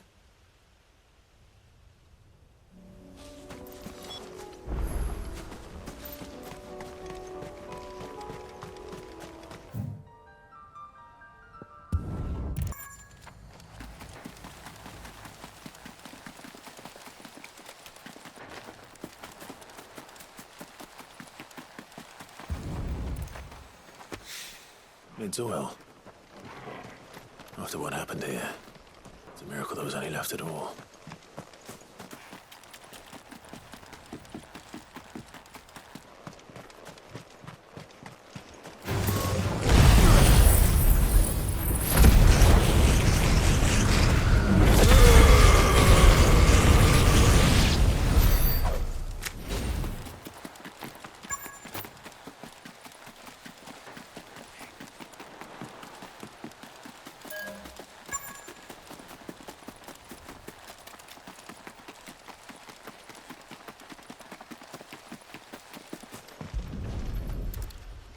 I better get these materials to Mid so she can finish her prototype.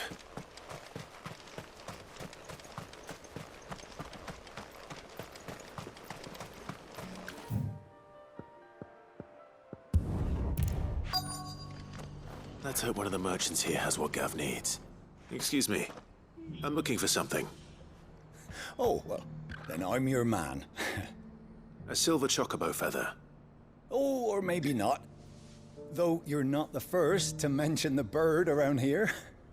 There was a man stopped by the rest not long ago, claiming he was attacked by a silver chocobo.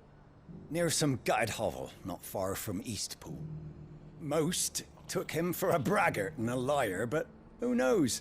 Perhaps there was some truth to his tale. We'll see. Thank you.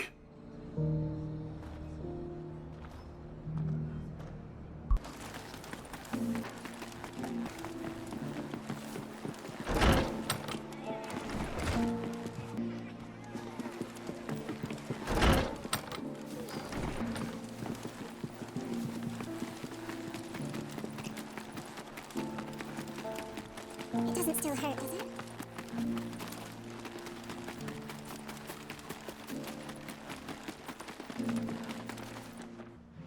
Can I help you with something? You wouldn't happen to sell silver chocobo feathers, would you? I deal in fruit, not fancies. But if it's fancies you're after, I suggest you try Rhiannon's ride. Was a silver chocobo seen there? Oh, yes. If you believe the ravings of a madman. It wouldn't be the first time.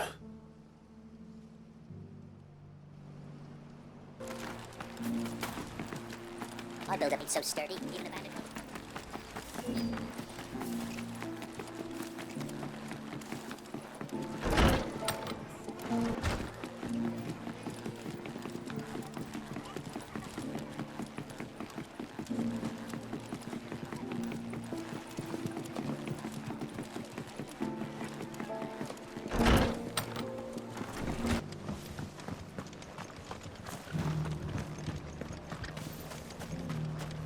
The feller who claimed he was attacked didn't linger here long.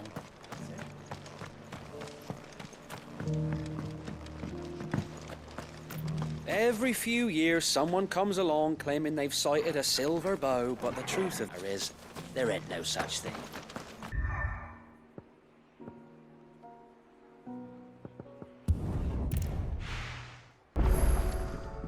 Let's hope one of the gardeners knows where to find snow daisies. There's something about it.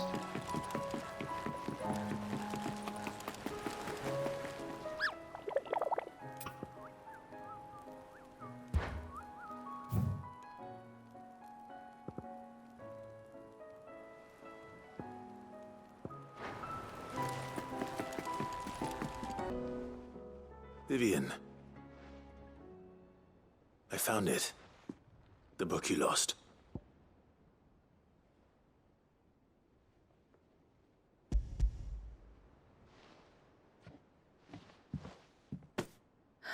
You found it. Thank you, Clive. Even though I asked this of you, I was not entirely sure it would be possible. I feared the executors had seized every copy. I met with one of these executors, and I convinced him to let me keep it. He told me something. That the truth is just a matter of collective belief. And that if enough people believe a lie, that lie becomes the truth. It does. But it also means that the truth is not immutable. That it can be changed. Provided that those who wish to change it can convince enough people that their perspective is the correct one. As the sad history of the bearers proves. You said that the book inspired you to become a scholar. It did. Or its author, rather. She was a heretic, you see. A firebrand and a dissenter. A gallows stood ready for her in every corner of the realm. And by shunning society, or perhaps being shunned by it, she stumbled upon a truth so potent that an entire realm trembled at the prospect of its utterance. I, too, have always felt somehow set apart from the world of men. A stranger to my own species. She taught me that my solitude was not a curse, but a gift. And that, though my journey to the truth might be a lonely one, what I found at my destination would be more than worth the cost. Do you still feel that way? That you're not one of us? Honestly, I'm not entirely sure anymore. Since coming to the hideaway, I find my thinking somewhat clouded. Perhaps the result of studying mankind from a rather closer perspective than I had intended. But the more I study, the more I find value in this perspective. In looking not from the outside, but from within. So if you'll permit me, I'd like to continue my work here. Remember, Clive, when enough people believe, belief begets truth. Give the men and women of this benighted world the gift of truth. Make them believe in you, as I do. I'll try, Vivian. I'll try.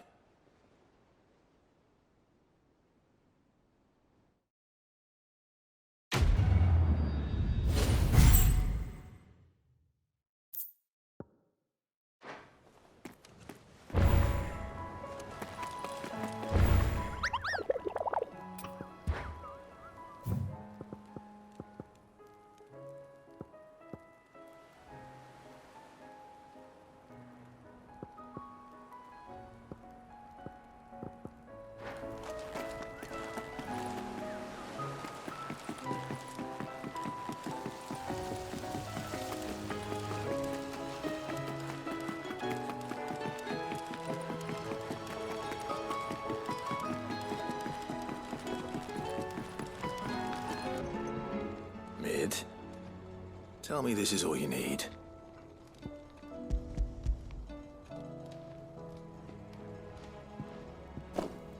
Aw, you make it sound like I asked you to save the world or something.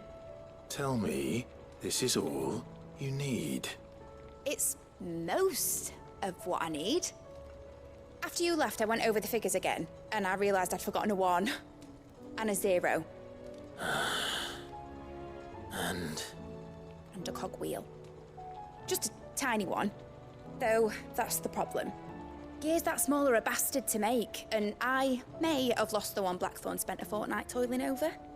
Wait. The children. When they took apart your scales, there was a tiny brass gear. Now that I think about it, they didn't use it when we put the scales back together. The young'uns? But why would the... You know what? I don't want to know. I'll keep working on the model. You go and find that cog.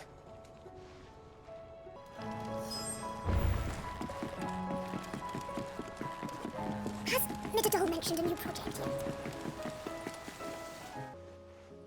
Sid!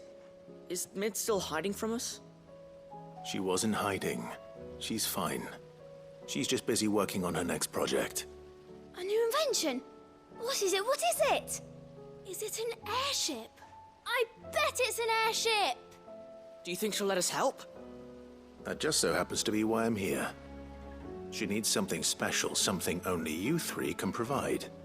A brass gear. A tiny one. One that might fit on, say, a set of scales? Oh, the one you forgot! We remember! We saved it, just in case. It's in the bag of bits. Since your lesson, we've been disassembling, then reassembling everything we can find. All the pieces that are left over, we keep under our beds, just in case. That's good to know. Look! I found it!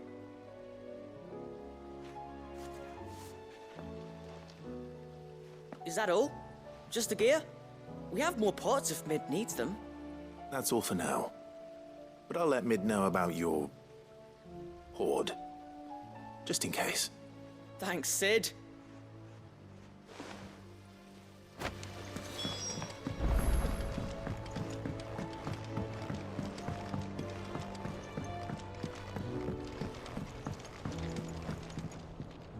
Well, did they have it?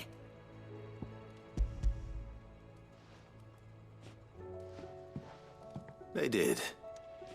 And they kept it somewhere nice and safe. Will it work? Will it work? He's perfect! You're a genius, Clive. What exactly are you going to use it for? Only the most important job of all. The wings aren't going to move on their own.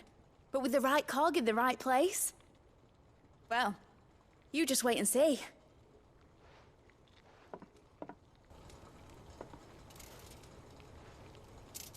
That should do it.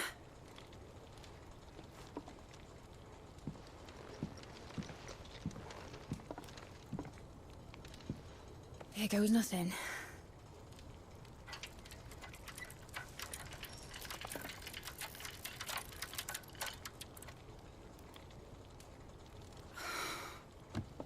Titan's tits.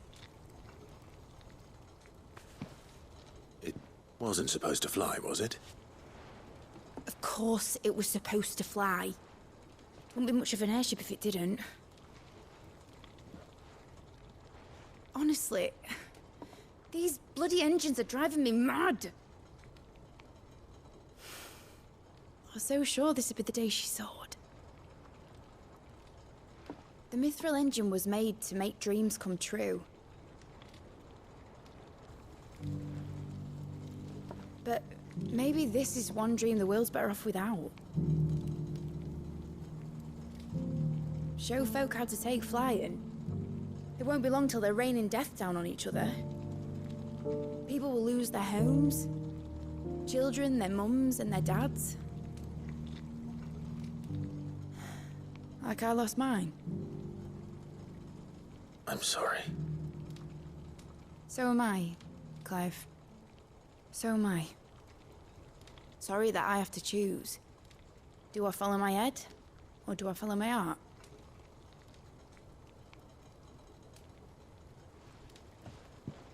Good question. The first time I stood on the deck of your ship, felt the wind in my hair. It was like I was flying. But imagine how it would feel to actually do it. My dad always said there were two ways of living life. Chasing a dream or shuffling to your grave. And he were right. Right about a lot of things. Not that I like to admit it. People need dreams to chase. Especially in a world like this.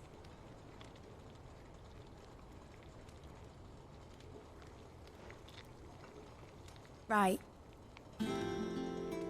When this is over, I'm gonna take all my mithril engines to Zemeckis and sling them over the edge. I won't have my dream end up turning into someone else's nightmare. But all that hard work... All that hard work will not be used for war, Jamie. But it ain't like it'll be gone. Tell me, Clive, have you ever been on a treasure hunt? Not since Joshua and I were boys. Why do you ask?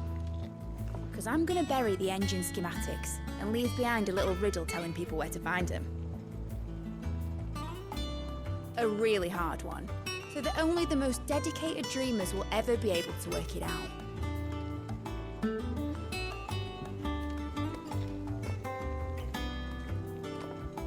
Ooh, I can picture it now. Some daft general squinting at the words with a gormless expression on his mug. Like that one, yeah. Right.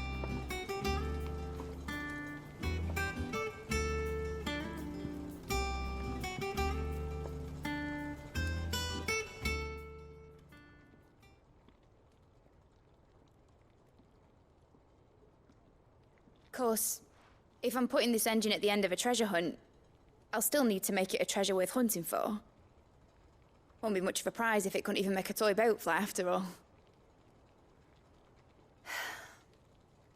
My dad always said, dream big.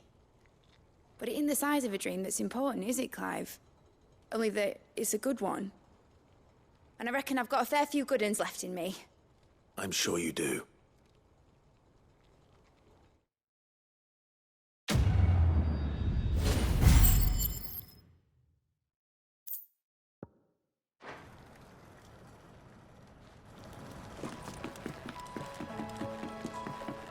Has Metadol mentioned a new project yet?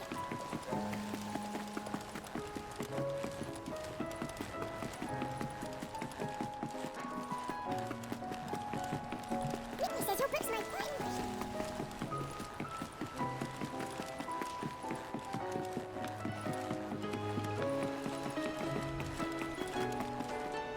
I hear that you traveled to Ash, Sid.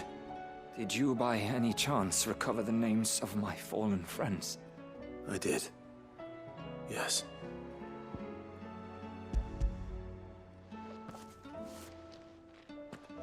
If I may? The bearer registry.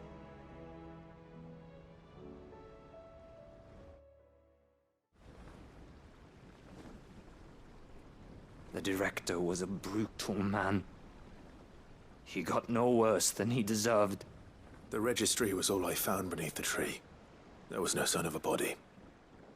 Or any record of what happened to the children after the orphanage closed. I pray that at least some of them survived. All their names are here. The ones we lost. My friends. My light in those dark times. I can still remember their faces. Like it was yesterday. Children who were taken from their bunks in the morning, never to return. No explanation ever offered. They'd be happy to know that you survived, Herman. But why did I make it out alive, when so many others died in that awful place? It's not your fault. And blaming yourself won't bring them back. Honor their memory. See that their names live on. That way, at least. They're never truly gone. Thank you. Sid, I'm going to write a book.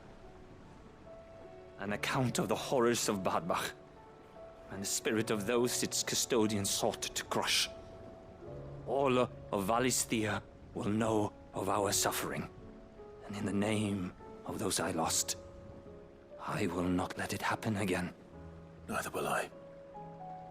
These records would have been buried for all eternity, were it not for you. Thank you.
What brings you down from the heavens, Sid? I need your advice. Joshua and I are looking for a place where snow daisies grow. Preferably in abundance. Snow daisies. Then you'll want somewhere not too hot and not too cold. And where the winds are strong enough to carry the seeds. I reckon Man's Hill would be a good place to start. There in the Royal Meadows, perhaps? Both have similar climbs and the right elevation. If the Blight hasn't claimed them yet. Right. Thank you. Did you learn where we might find our flowers? The gardener here mentioned the Royal Meadows in Sambrak. Ah, the fields beyond Northreach. Well, if that's the case, then Yote was right. I recalled that she kept a record of our travels, you see. So I asked her if she'd perhaps noted anywhere that snow daisies grew, and she mentioned Oilafeist Bay. Whose shores border the meadows. Off we go then.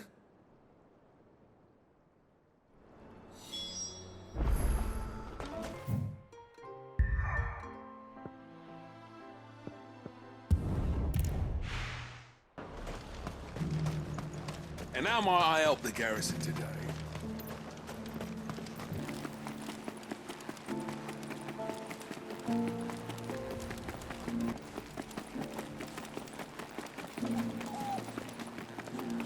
I haven't seen any of those beastly blue eyes. Do be careful. I will.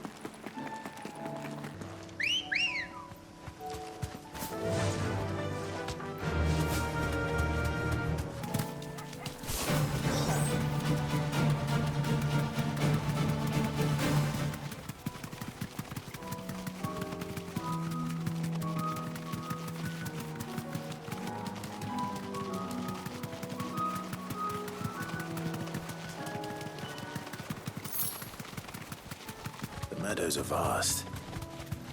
Where do we even start? Yote mentioned the coastline. We can start there.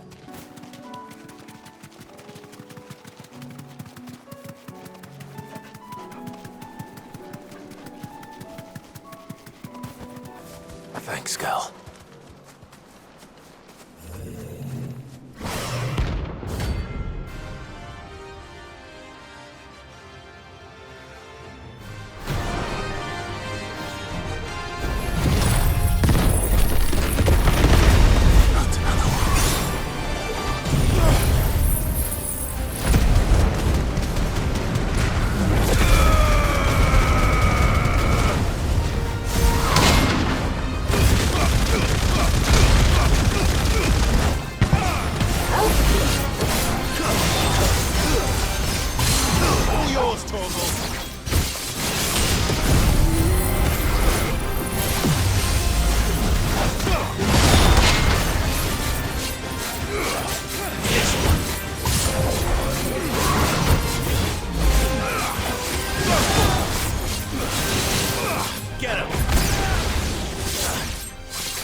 these things.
See, boy.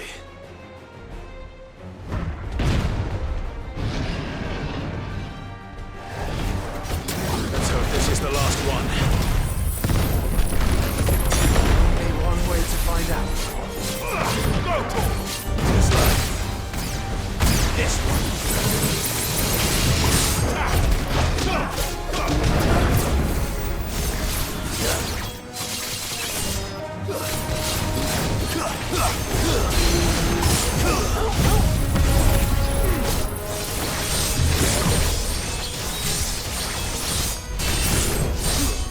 All yours, Torgal.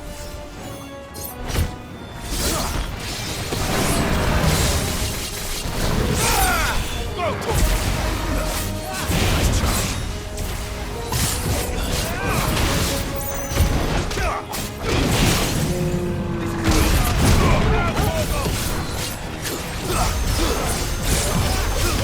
Kill!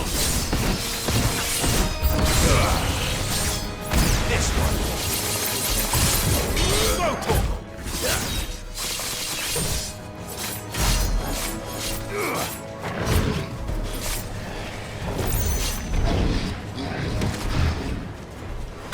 Go, Torgal. Slow. This one. Get him.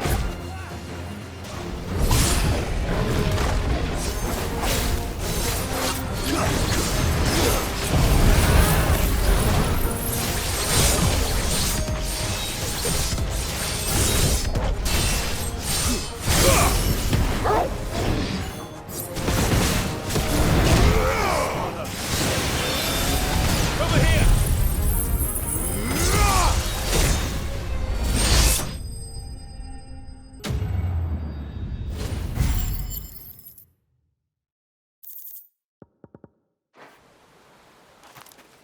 That was harder than I expected.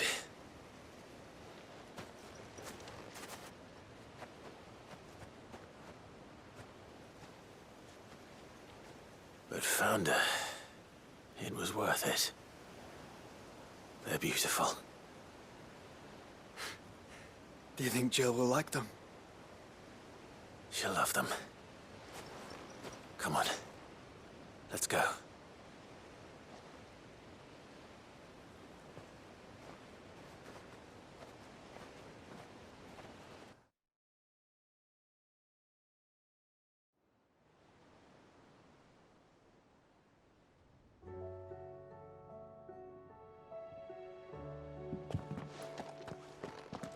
It appears my work is done. The rest, as they say, is up to you. Well, you and the skies. We wouldn't want another thunderstorm now, would we?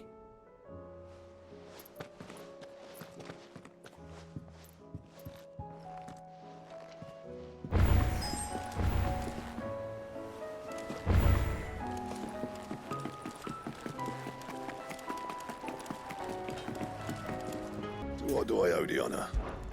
So, what'll it be?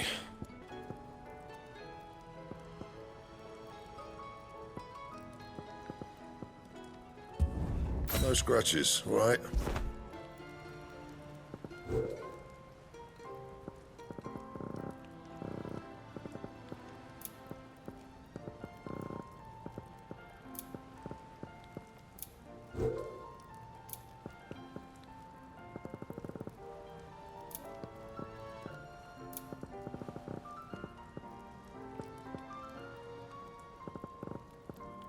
Anything else?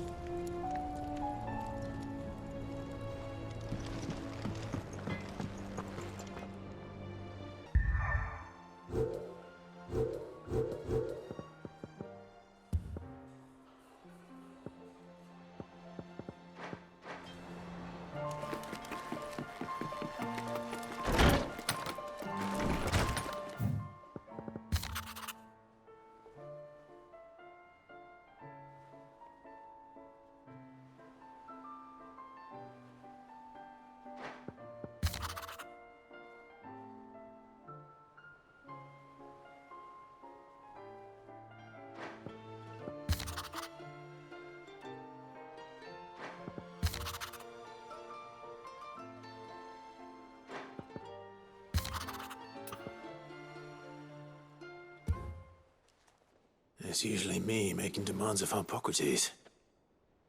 I wonder what this is about.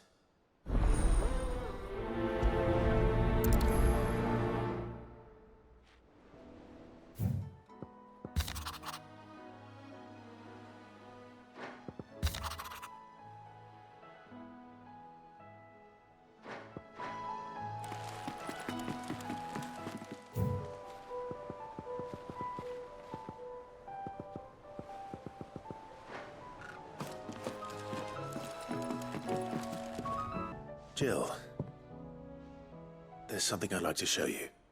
There is? And where might this something be? It's, not here. Now, I know this is sudden, but how would you fancy a trip to Oriflamme?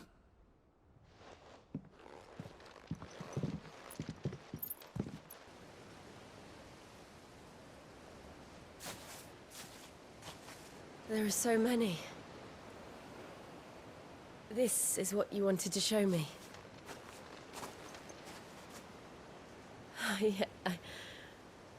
I don't know what to say. You don't need to say anything. The smile on your face is enough. We've been worried about you, Joshua and I. Do you remember when I took you to Man's Hill?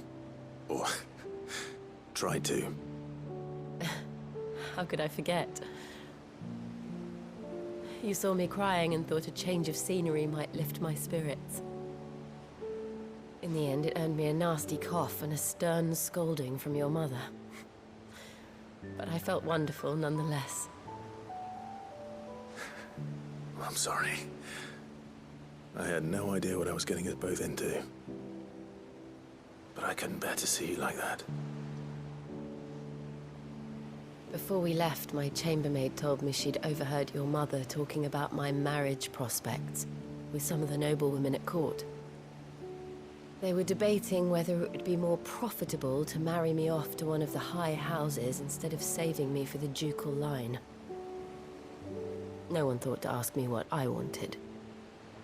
I was nothing to them. A pawn at best. I felt so trapped, so lonely.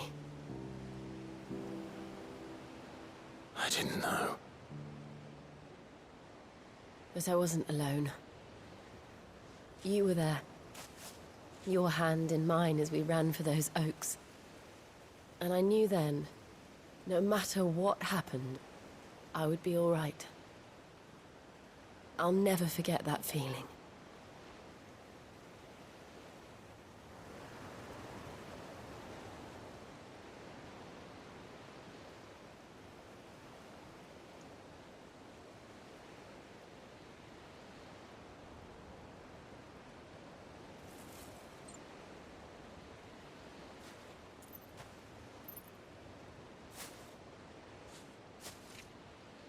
Before we broke camp, the morning after the storm. Do you know what I did? No? What? I slipped away from my governess to climb the tor. And from there I saw a sea of petals, all reaching for the sun. And I realized that no matter how terrible the night, dawn would always come.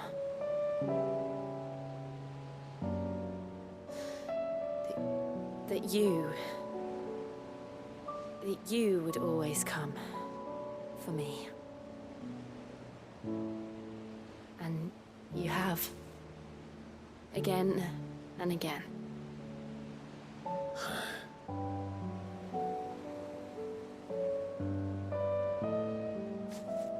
Where do you see us?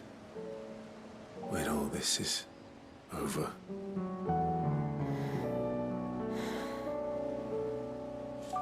I don't know.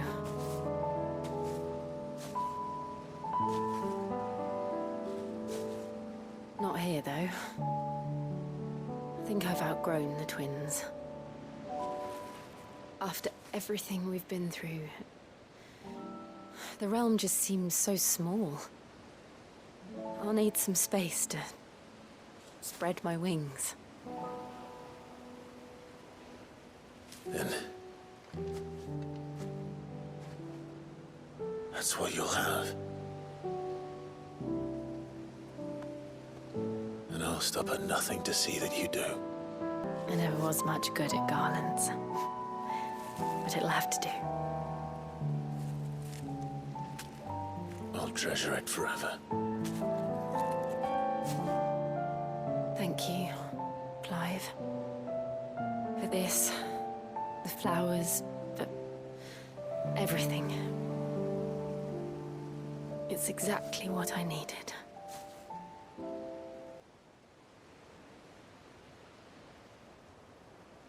We should probably be getting back. I expect the others are wondering where we are. You're right. There's still much to do. And we'll do it together.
You deserve a rest.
live.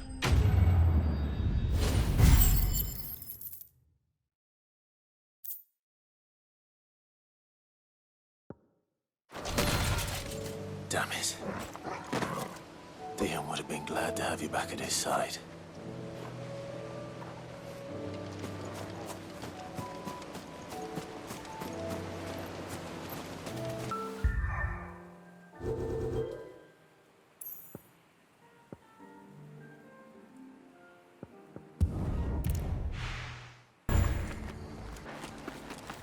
Time's going spare now. Ah, Lord Rossfield.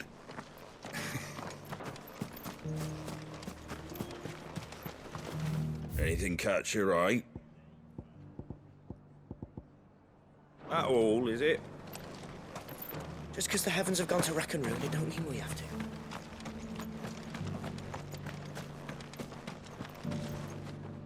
How do, traveller? You've the look of a man who could do with a new whetstone? Or perhaps a bawdy etching of the Vicerine? Maybe another time. I'm looking for a silver chocobo feather. If that's the case, rumours are all you're likely to find. No one has seen a silver chocobo for years. Word is they were all hunted for their feathers. Some northern nonsense about bringing good luck. Didn't bring them much, nor their bows. If any are still out there, I reckon they'll be doing their damnedest not to be discovered. You're probably right. Thank you anyway. A silver chocobo sighted in the hills near Rian and Tride. It sounds almost too good to be true. Since I'm already here.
How may I help you today, Clive?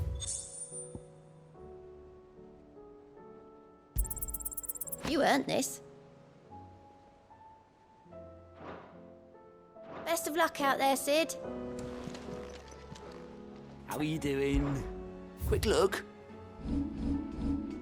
Think you can help? Twinside's hundreds of leagues away. There's something about it. The hour fast approaches. My decision is made. You said it yourself. He must. He must.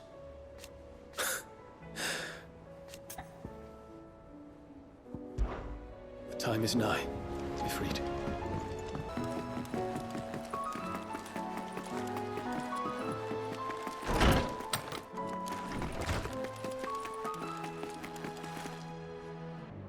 Lawsman Harpocrates. I received your note. Ah, yes. I expect you're wondering what this is all about. You spoke of making amends with Dion, but I can't imagine what for. Then I should begin by telling you that I was once his tutor. This was some years ago, of course, before I joined Sid in his hideaway.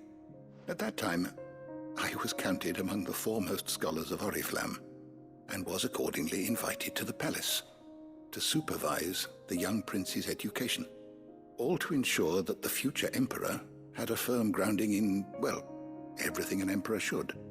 History, religion, commerce, government. Alas, our time together was cut short when Dion left to join the Dragoons, his studies no longer being deemed necessary. I had not expected to meet with him again, least of all here. Have you spoken with him? No, I have yet to find the right moment.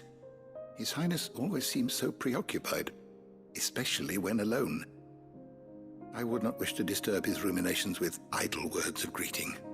Not when I know he dwells upon the evil Ultima had him commit in the Dominion. The guilt weighs heavily on him, I know. But as you say, that was Ultima's doing. Surely you can't blame yourself. When I first met him, it was not guilt, but his people's expectations that weighed heavily upon him. And I did nothing to ease that burden.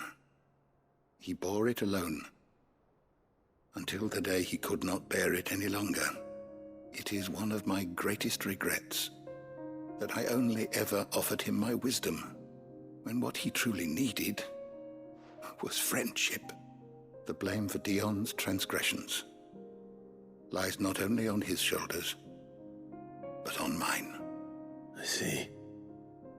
I'm ready to help you in any way that I can. Then I beg that you bring me a wild wyvern tail. Apothecaries across the ages agree that even to glimpse such a flower is to be granted inner solace. Fabulists and fraudsters all, of course. But there is oft a seed of truth to be found where even the most outlandish opinions align. Well, it can't hurt to try. Where can I find this flower? And how will I know it? You have seen cultivated wyvern tails before, I trust. The lily-white blossoms from whose roots the poisonous ink for the brand is distilled. Well, those which grow in the wild differ only in their purple hue. The harsher the environment in which they are raised, the deeper the color. There is a waterfall in Rickmal's roost across the strait, where the flowers once grew in abundance. Whether they still survive there, I know not. But try as I might, I can find no likelier location. It's all right. I'll find you a wyvern tail one way or another. Thank you, Clive. And please, be safe. I was wondering when next you'd visit. I have compiled some new entries, if you would like to see them. What subject shall we consider today?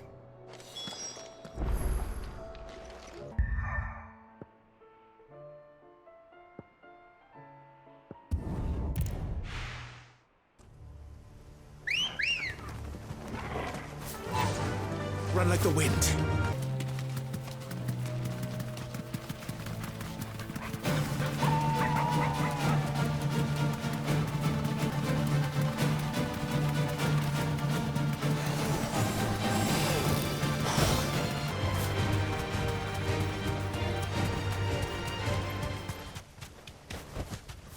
No need to ride from here.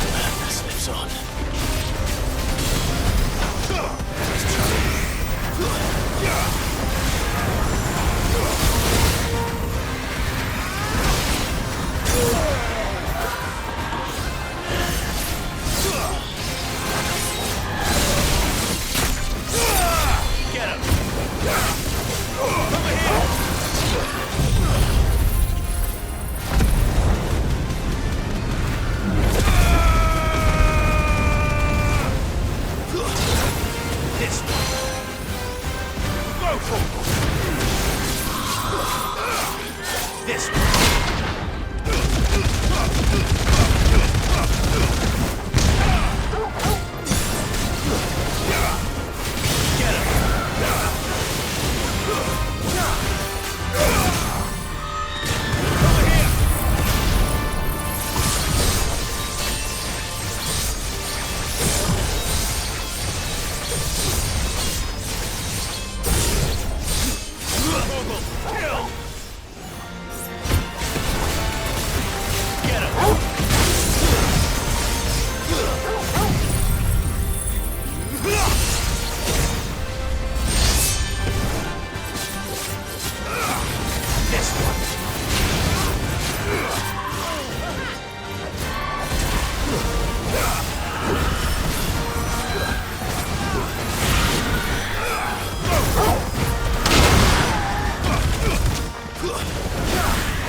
Rest in peace.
This one.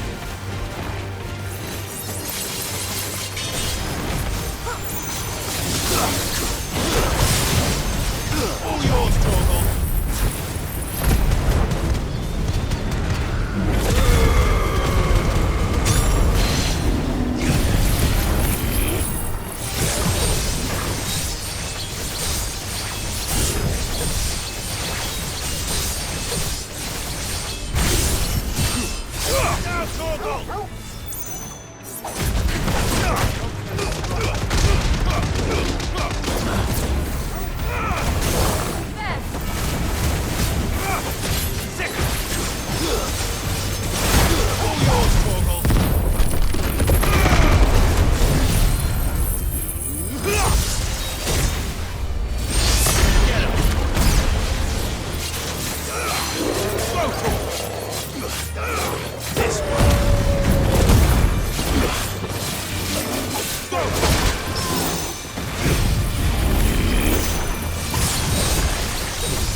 Seems this place has been flooded twice over. Purple flowers blooming next to a waterfall. Shouldn't be too hard to find.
Here they are.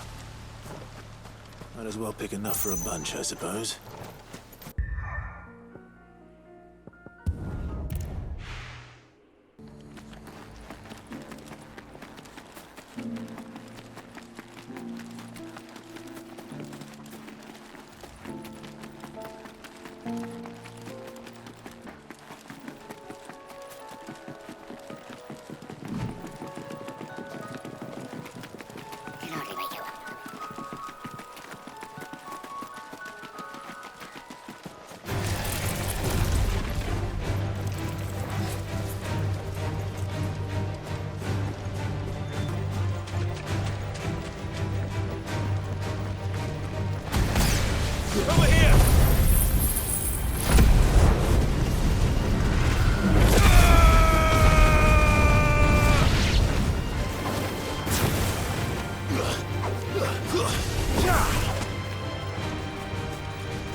Do not live by bandits' gauge.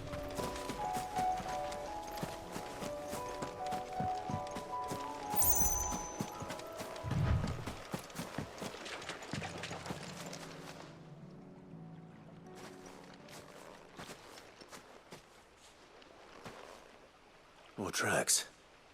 And these look fresh. The chocobo was here. And recently. Perhaps it still is.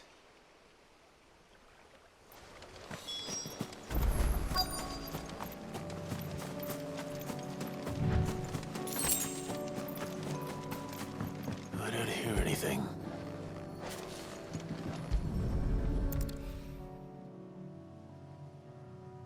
Well, I'll be damned.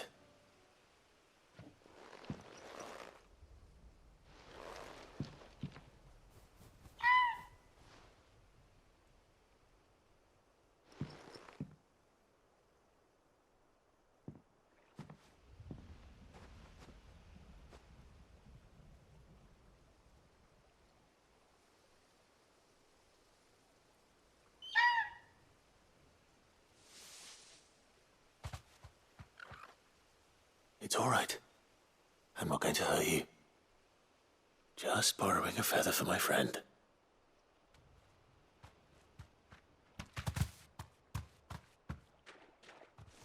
Thank you. Let's get this back to Gareth before they change their minds.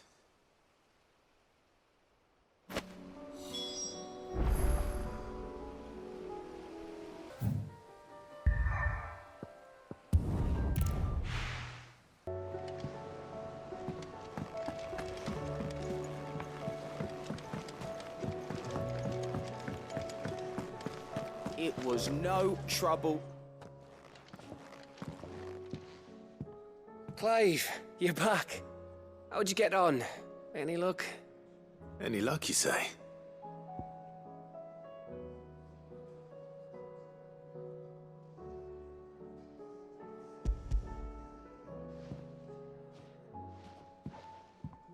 Crystal's crack. Is this what I think it is? Where in the hell did you find it? It's a long story.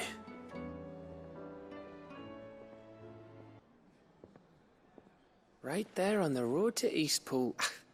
Who'd have thought it? Everything up there's been abandoned for years. The empty cabin made for the perfect shelter.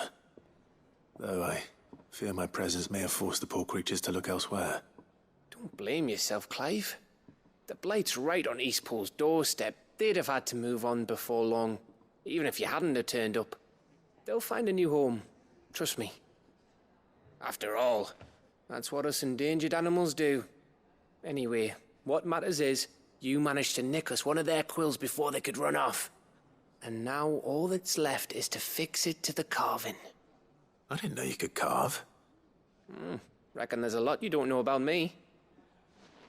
Like the fact I'm as good with a whittling knife as I am with a sword. And that bone Ember gave me's a dream to work with. What did you say it was from again? An Avis? But it weren't your Avis, Sid. I slew one of my own at last. So all those long nights in the pit finally bore fruit. I'm proud of you, Ember. Don't speak too soon. I ain't done my trial yet. There we go.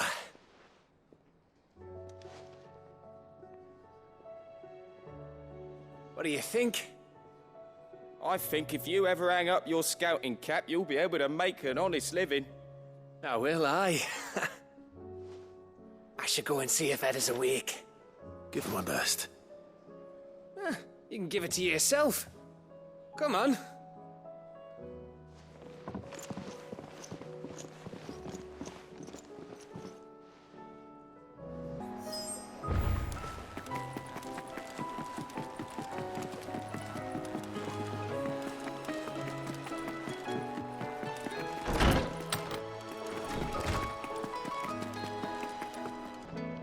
Oarsman, I found the flowers you were looking for. You did?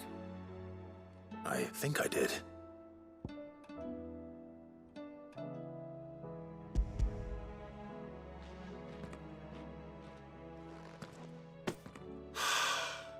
You did indeed. My dear boy, thank you. You wanted to make Dion a gift of one, did you not? Shall I invite him to join us? Oh, I don't... It's no trouble. I'll go and fetch him.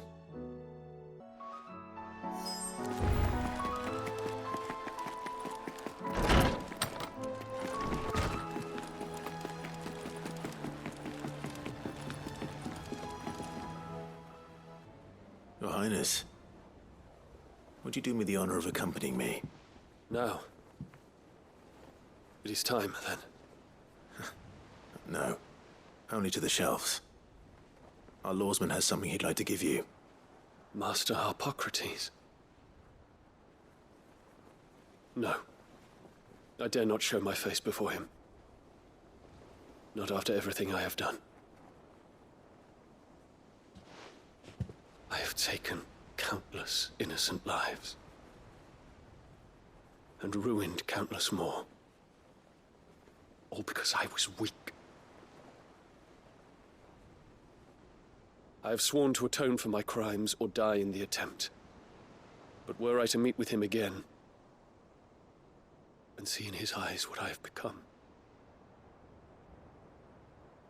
I fear that my resolve might falter. Then that is all the more reason to do it. Test your resolve. Prove to yourself, and to him, how strong it truly is.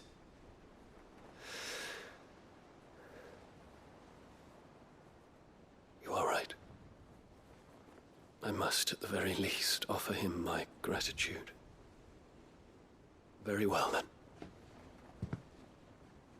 Take me to him. Follow me.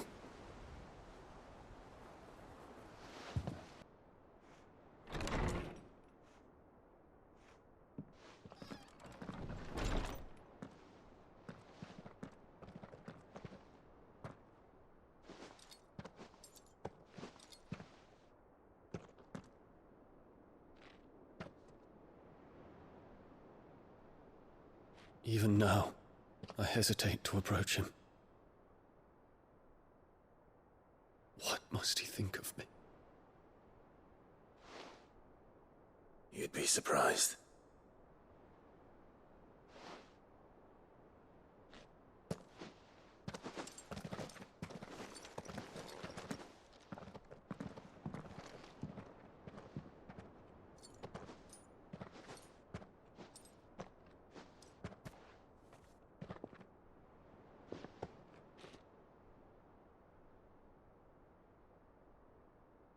Master Harpocrates, pray, accept my apologies for leaving your tutelage before my studies were complete.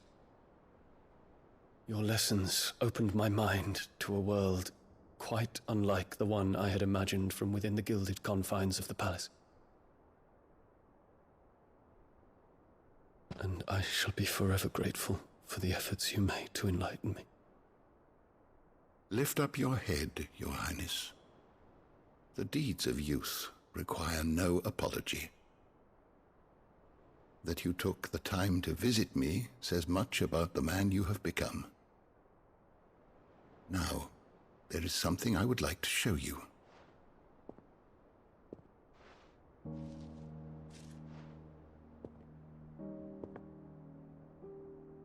Is that a wyvern tail? The color is unfamiliar to me. Because it is unique to those found in the wild. Something in the harsh environment in which they grow lends them this striking hue. Their roots are indistinguishable from those of their hothouse cousins, but once they bloom, the difference is immediately apparent. In this flower, I see you, Your Highness. Its roots were the roots of a wyvern tail, with all that implies. But they do not define it, just as yours do not define you. I want you to have it, that it might remind you of this truth.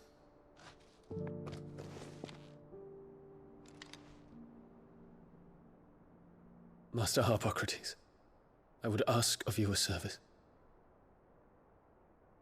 Keep your gift until I have fulfilled my duty to the realm, for only then shall I be deserving of it.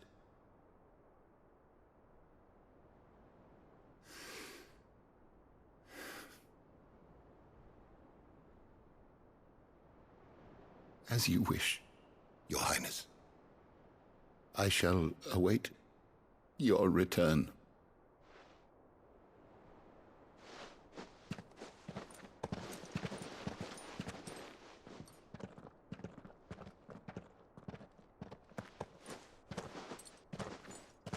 Our roots do not define us.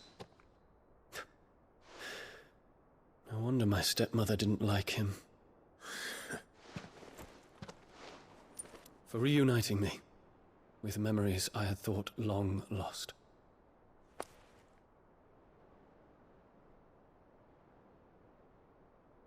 I shall not forget this.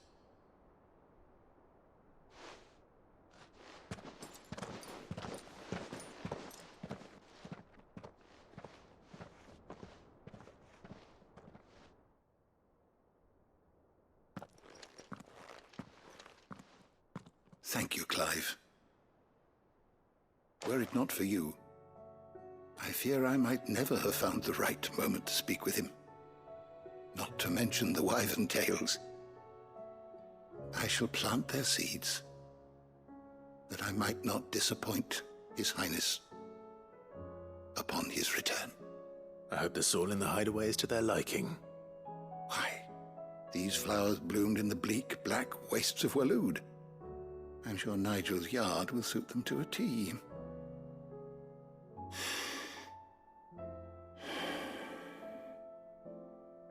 When it comes to expressing one's gratitude, I find that words are seldom sufficient. Here. What's this? A stolas quill. Or more precisely, my stolas quill. 'Tis said that an owl's feathers are steeped in the wishes it hears over its long lifetime. All those words just waiting to pour out onto the page. So consider this my wish for you. That one day you may put down your sword and pick up that pen. Well, when that day comes, I'll certainly have a lot to write about. Thank you, Harpocrates. It shall have pride of place in my chamber.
Me lords. How are you feeling? Well, thank you. Is something wrong? Wrong? No, nothing like that. What it is, Go on, please.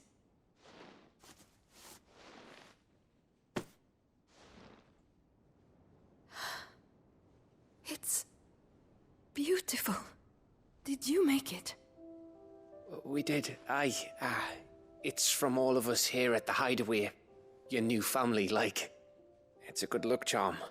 We may come up north when a band's on the way. I mean a baby. To let him know that they're part of the family too. Oh, I hope you like it. I don't know what to say. I thank you, my lords, for everything.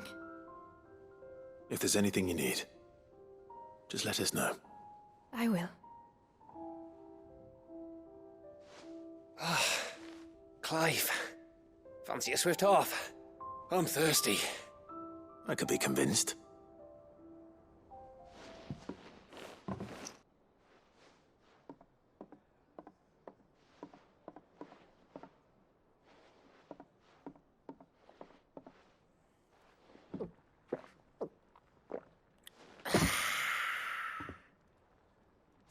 Don't you think you've had enough?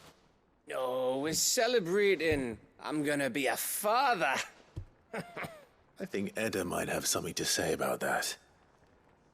Ah, you know what I mean. Bit of light in these dark times.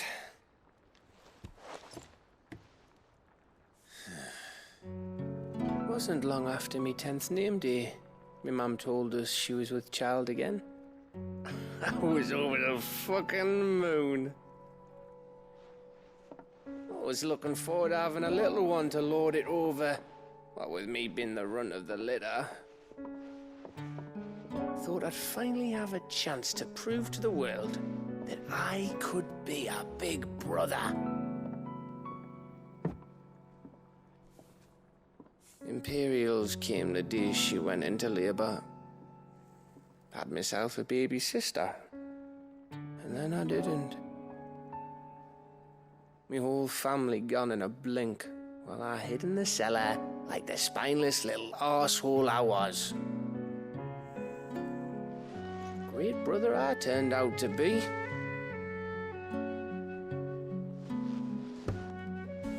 I'll never be a leader. And I'll never be a hero. I'm just a daft little dog who comes running when his master calls. I'll never be like you, or Sid, or Jill, or even Torgal. Have you finished? Maybe.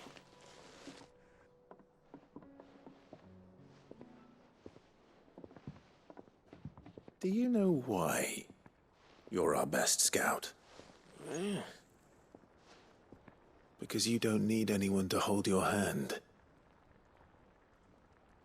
Without your resourcefulness, your courage, your determination, I don't know where we'd be. Maybe hanging off a cliff like, That was only the once. Exactly. You learned from it. And here you are after founder knows how many missions, stronger for everyone.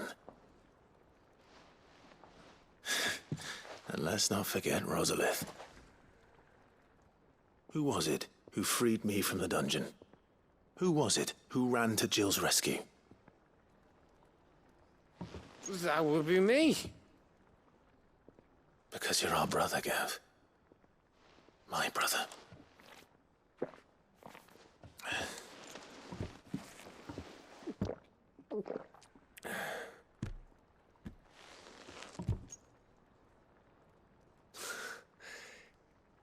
Your brother.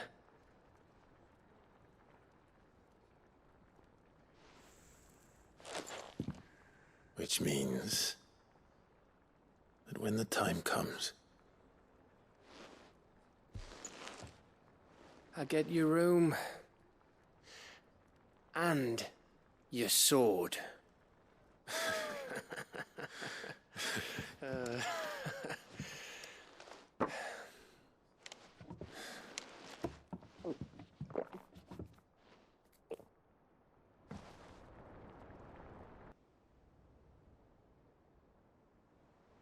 I may have had one too many. You may have had 10 too many. I said I was thirsty. Better get back to work anyway. After I walk this off. Clive? What is it? Thanks for, you know. I know. Do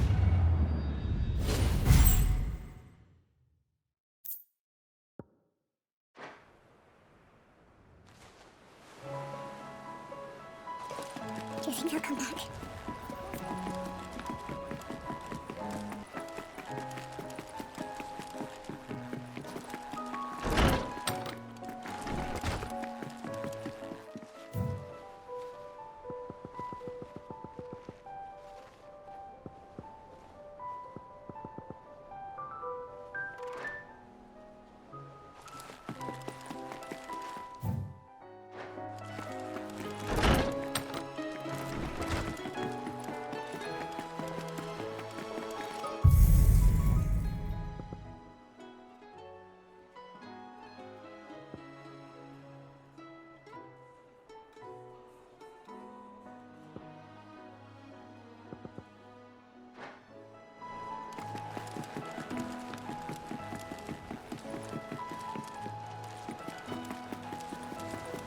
There's something about it.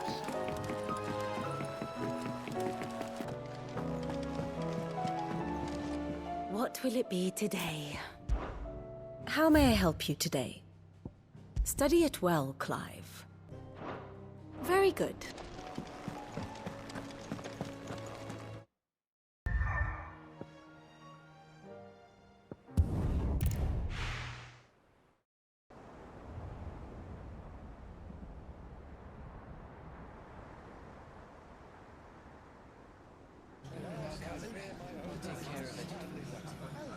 Make sure you do this time. And while you're at it...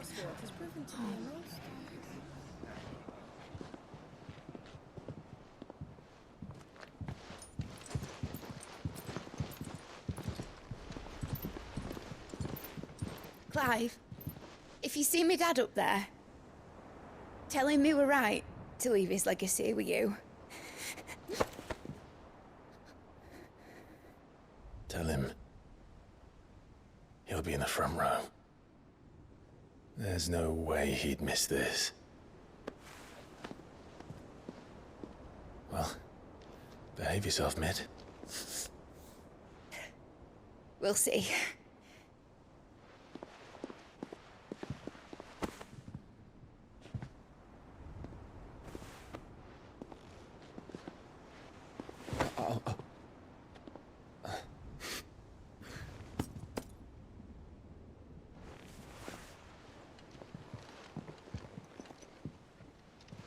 So, you're in charge now, Gav.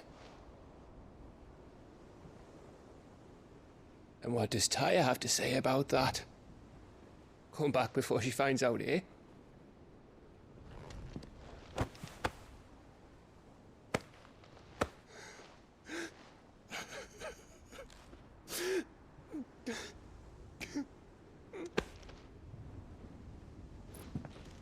Thank you, Yote. I'm sorry. Your Grace, I shall pray for your safe return. That's kind of you. But you should pray he took his medicine. I didn't spend all night grinding herbs for his lordship to leave them on his nightstand. Again. You needn't fear, Lady Tyre. And thank you. See that your brother comes back in one piece. Or, at most, two. Any more and you can heal him yourself. I'll keep that in mind.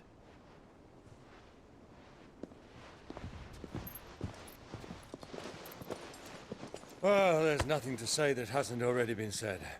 But that's never stopped me before, so just you do what needs doing. And don't worry about us. We'll do our best, Uncle. That we will. If that is all? Not quite.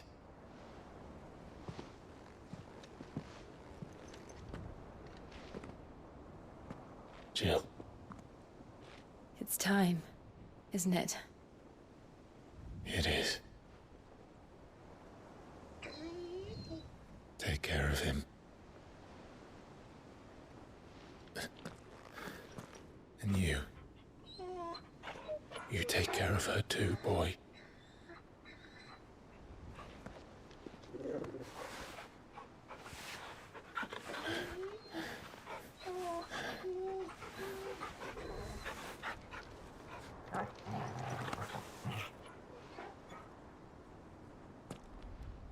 Don't forget, Clive. We all choose our own path.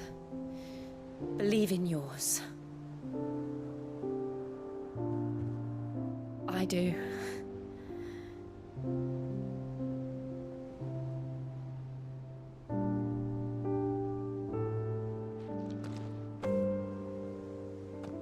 I'll be back. I promise. I love you, Jill.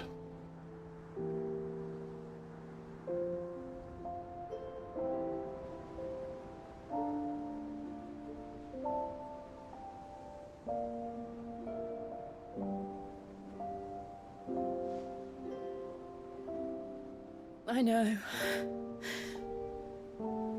I love you too.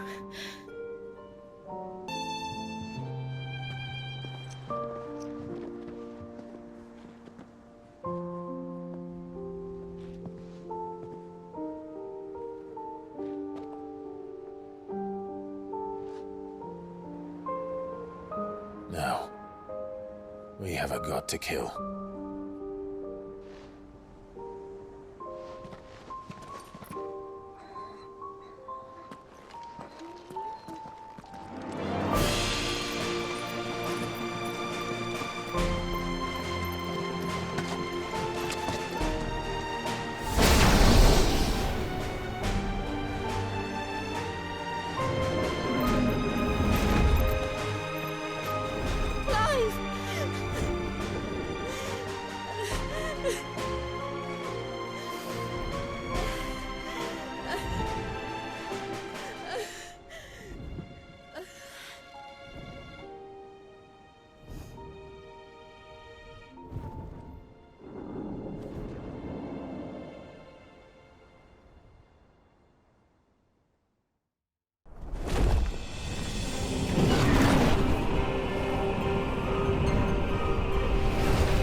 Here they come!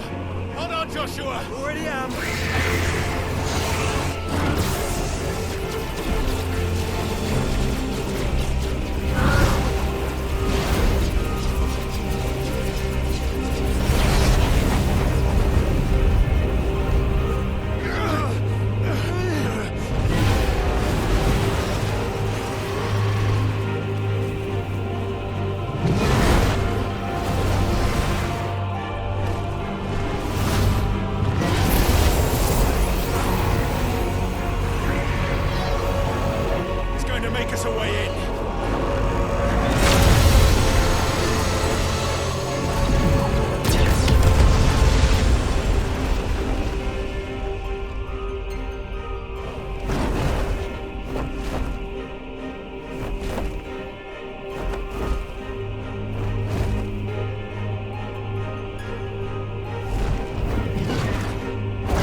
So, this is Origin.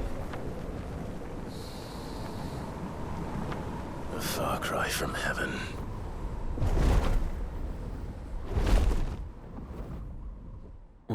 all began, where it all begins, our ark. Your architect. There you are. It was here that we slumbered. Here that we waited for centuries, clinging to our decrepit shell, for fear that we might have need of it once again. But you have come at last. And now we shall be truly complete.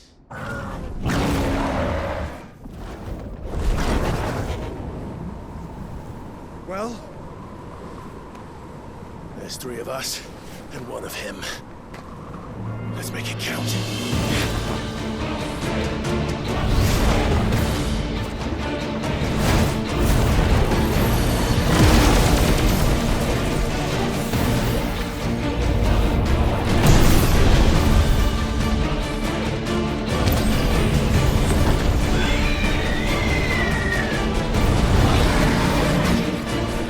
Dominance.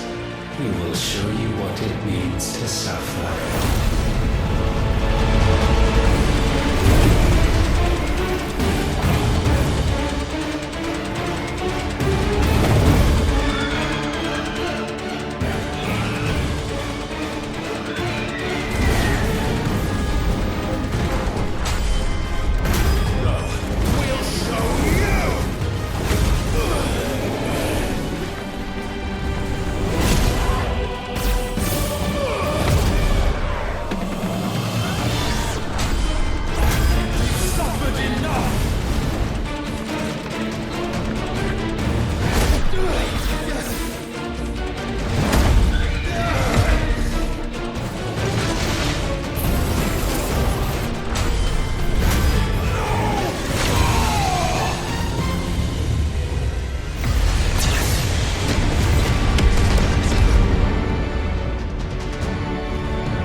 Had you only surrendered, this unpleasantness could have been avoided.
Clive! Clive!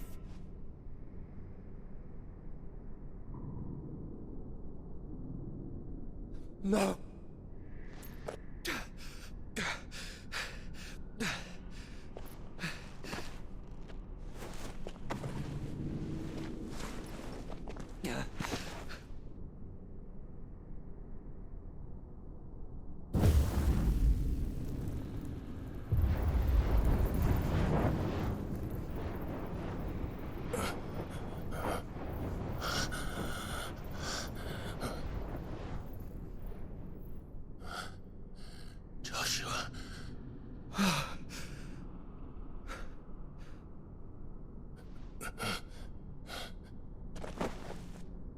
Thank the Founder.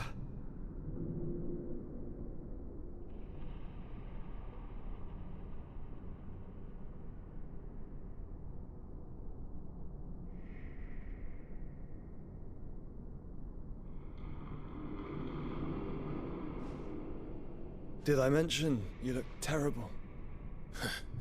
That makes two of us. Oh, I'll be all right. And Dion.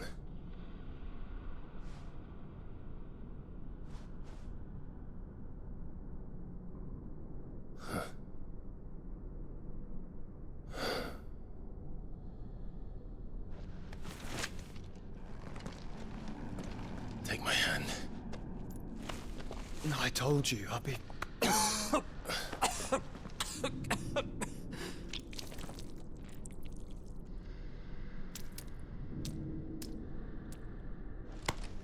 Come on. Thank you.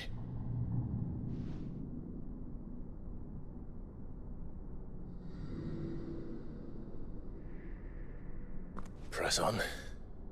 Always.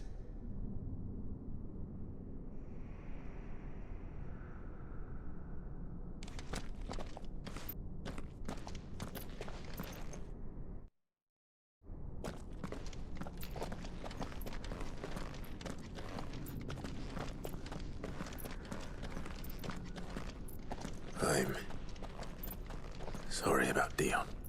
Don't be. Please. He did what he had to do.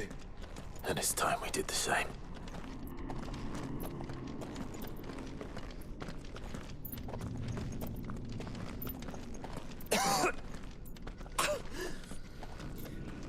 Should we stop? Because of the cough. No, I think we're past that, Clive. I suppose we are.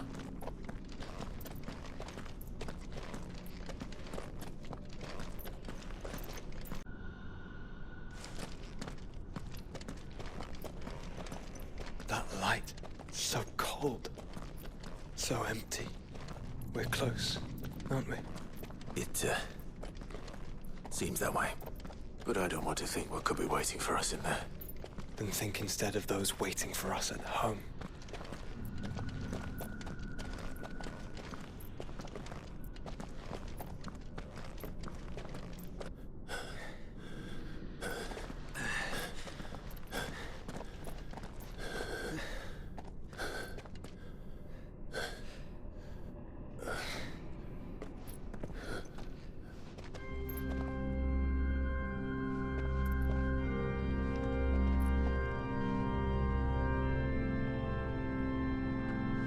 Clive.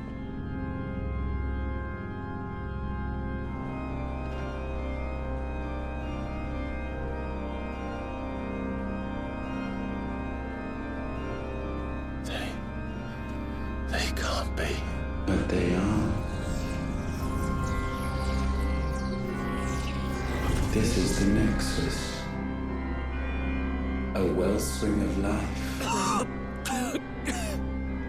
Yours and ours. As we watch the world stumble slowly to its dark end, it was here we pledged a new beginning. And now, with the ether we have harvested, I shall raise my kin from their eternal slumber. That together we may usher in a new age of reason. This was never about creation, only self-preservation. You condemned an entire world so that you alone might escape death. Alone. Him. Alone. Clive. I think I understand. He...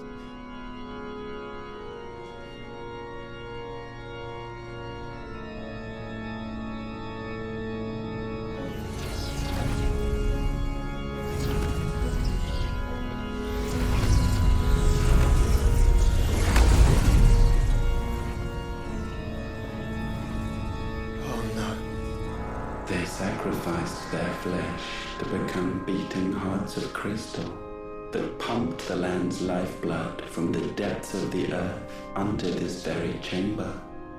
And thus would they labor still, long after their work was done, had you not set them free. You meant for us to destroy the mother crystals. It's what you wanted all along. You have our gratitude, Newthos. In this you have served us well. You have both served us well. Welcome home, brother.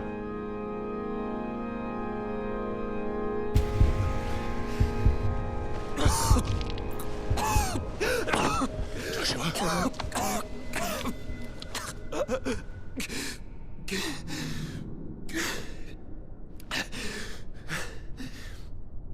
I thought... it was me. wasn't my grasp that grew weaker.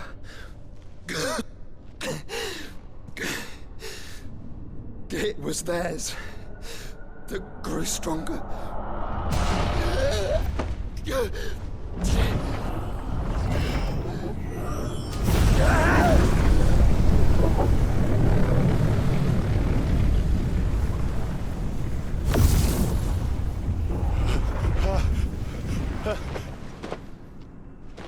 Joshua!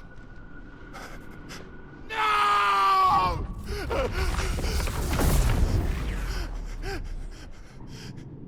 And now we can become one.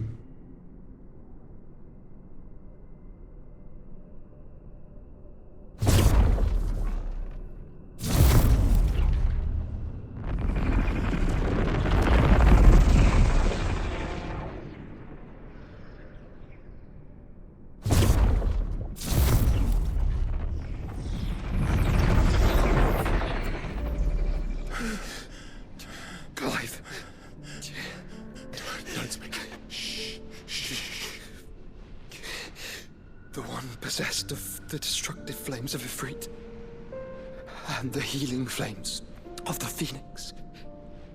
This, I once believed, would be Ultima's true form. But I was wrong. I see it now. Why you will never become Ultima's vessel. I don't care. Just hold on. Listen to me, Clive. You remember the murals? People once knew that Ultima was their god. That he created them. And they worshipped him, prayed to him, looked to him for guidance. In vain. In vain.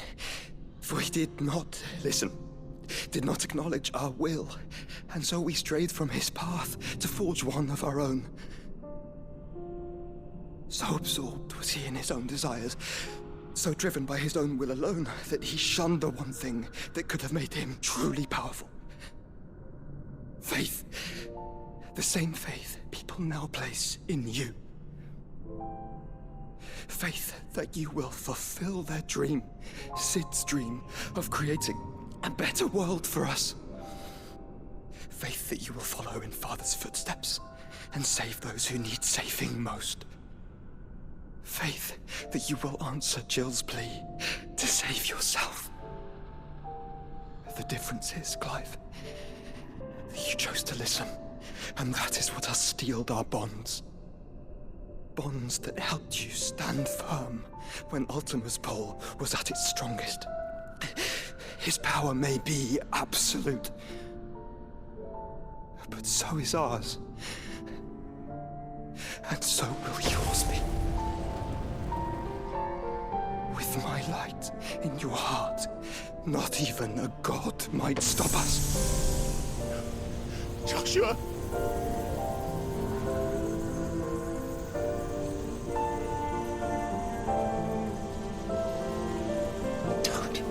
Don't do it, you're... Enough, Clive. My body is too far gone. If the wound does not take me, the curse will.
Open your eyes! Open your eyes, Damien!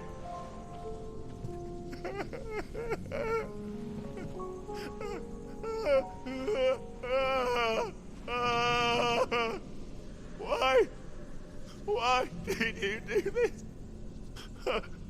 Joshua!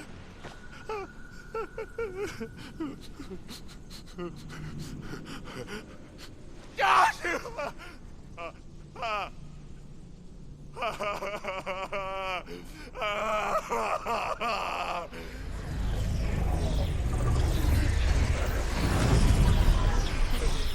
And thus does the final piece fall into place. The incantation primed, but one task remains. To empty the vessel.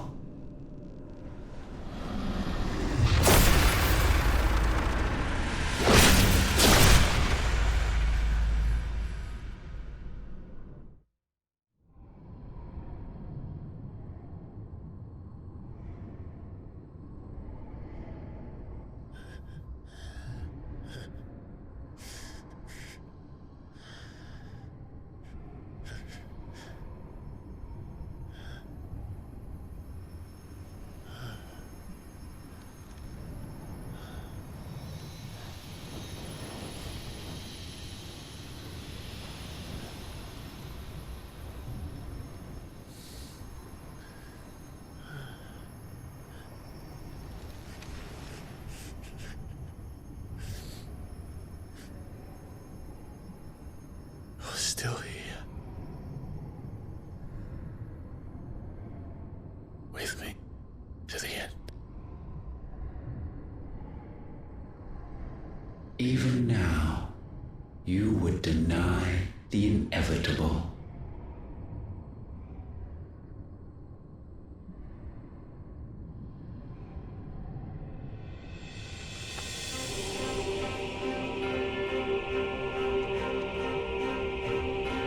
As we always have, and always will.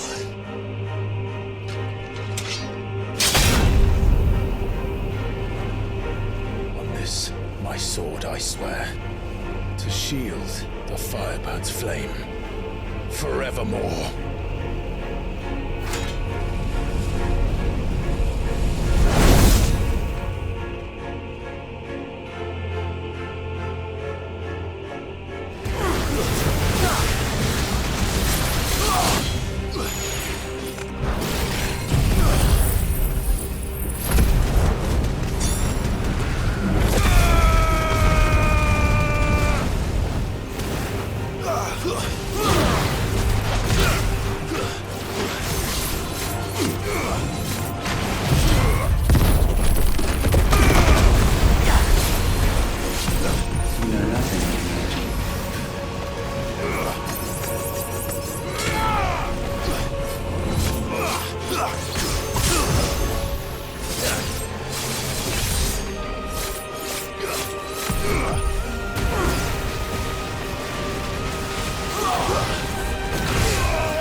Centuries have I waited for this moment.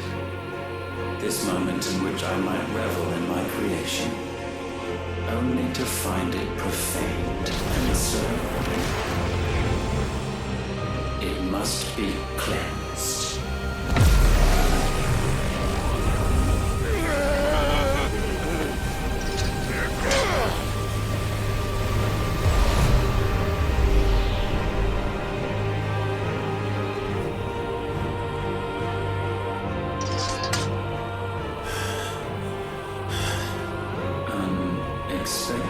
How is it that your will yet endures?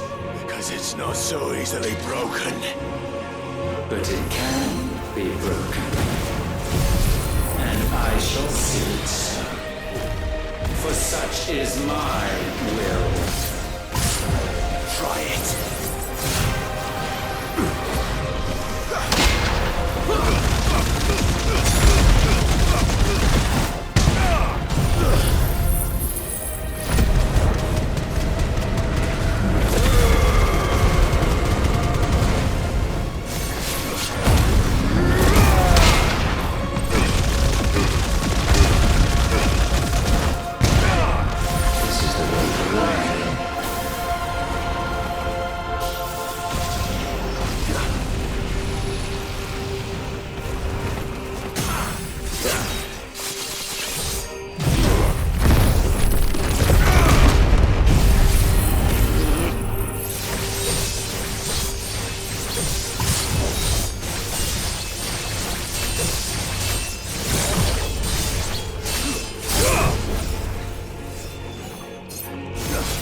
What latent force feeds these flames? I sense more here than mere will. Is this Logos? Have you truly become free? No, I forbid it. You are not a god. You are but flesh and bone. You are not one of us.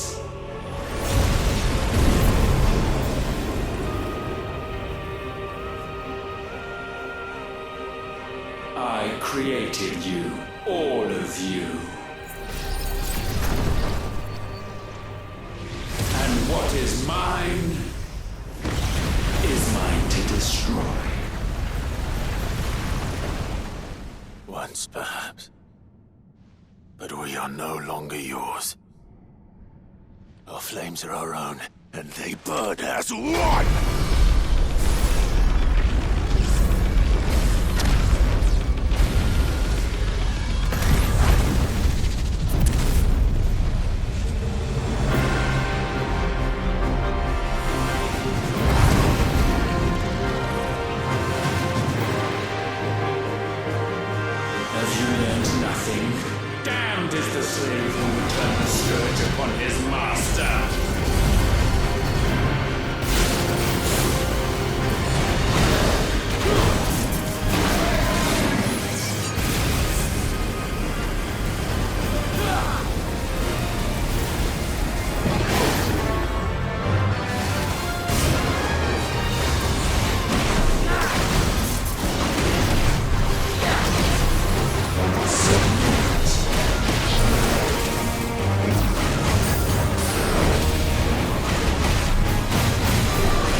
No. No.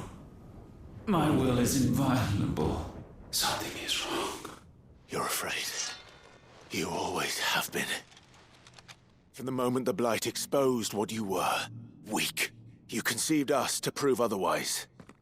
But the results shook you to the core.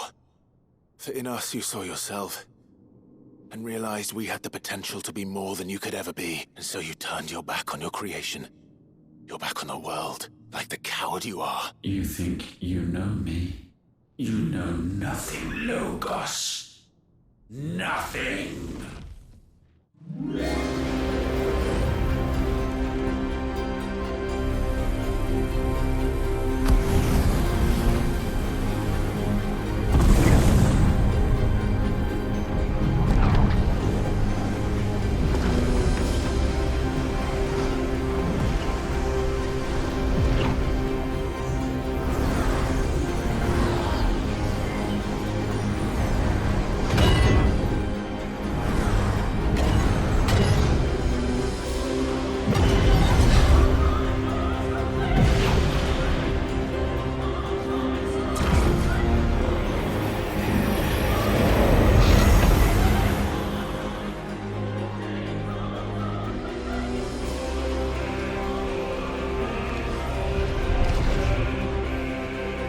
Bathed in light, I stand above you, my rebirth complete. And you, for your defiance, shall pay the proper price. An eternity of anguish. Anguish. Pain. Suffering. You have known none of these. But we have. So we know what they grant. They bring us together. And that makes us strong.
together!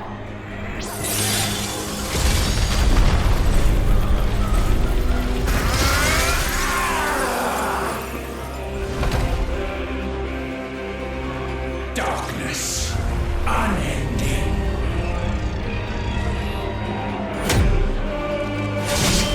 Odin.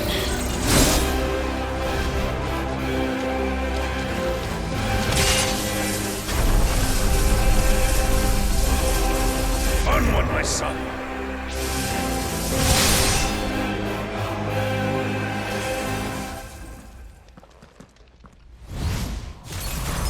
No, mine is the altar at which you pray. Mine are the eyes that look down upon you all. And yet still you cannot see. You are no better than us. We are one and the same. We are not the same.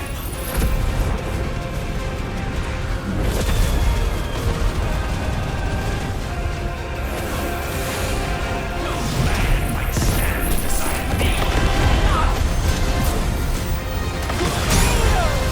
Petulant child. Witness my creation.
so sure of your place atop the world, you refuse to acknowledge those below. You chose to remain alone. And so you shunned the one thing that could have made you stronger. Pushed away the hands that could have raised you higher. I do not need you. You or anyone. And that is where we are different. I could not have made it here on my own. I carry with me the hopes and dreams of my brothers, my sisters. And it is they who will give me the strength to end your reign.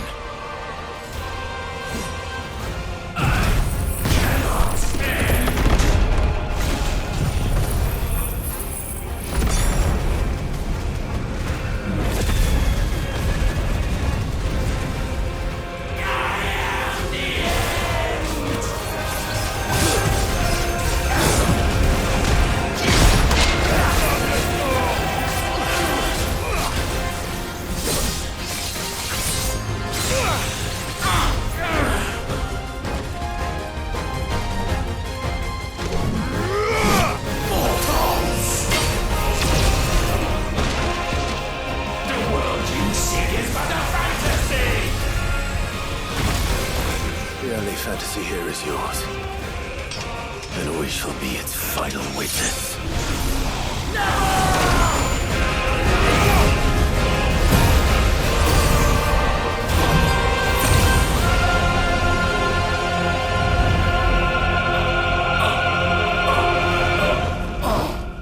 I said, it's over!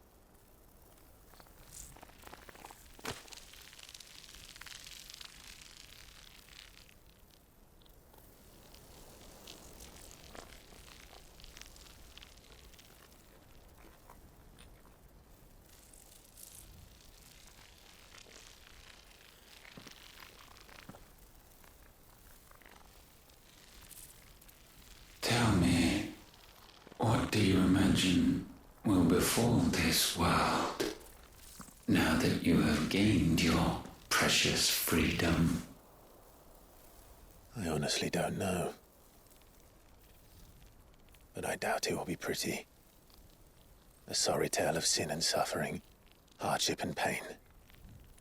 And it was for this that you fought so fiercely? Why?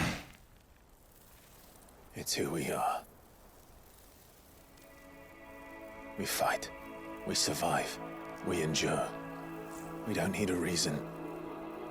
We are imperfect creatures. When we stumble, we reach for a shoulder to lean on. When we fall, we stand back up.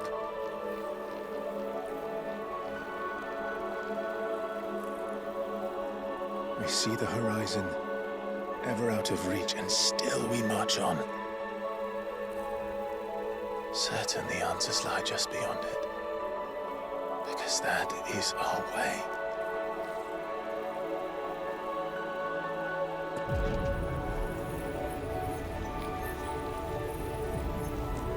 My congratulations. Relish this victory, knowing that you have but delayed the inevitable. Your world is already dead. May you enjoy an eternity on its blackened husk.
It seems Ultima's power was too great for this vessel all along.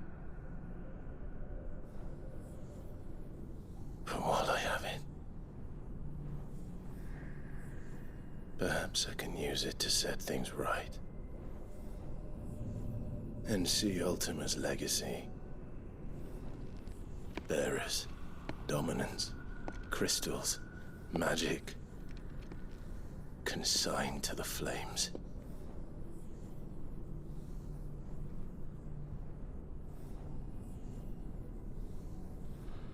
Even if it means the end of me.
you the most beautiful thing.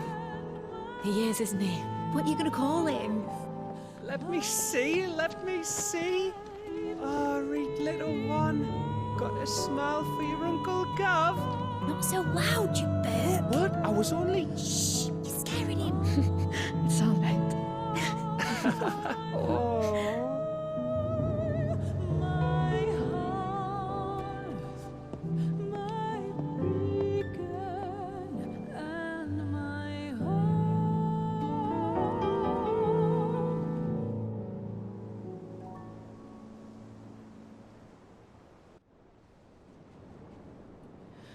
A sky of scattered tears,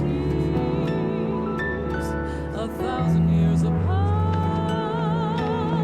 Should they fade, I will not be afraid of the dark. For If you need a rest, I can take him. I'll hold you to that.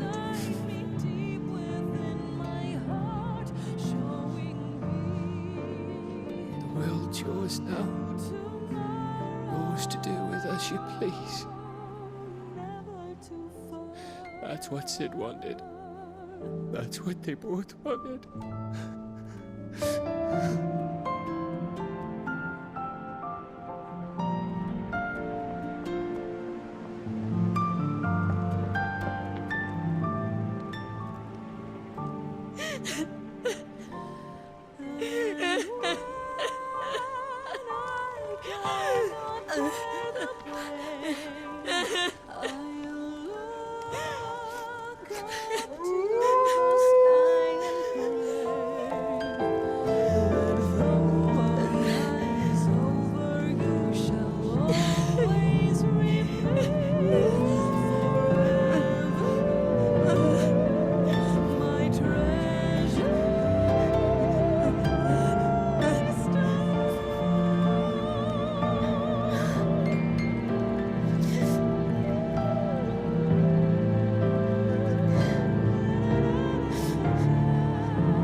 And thus did our journey end.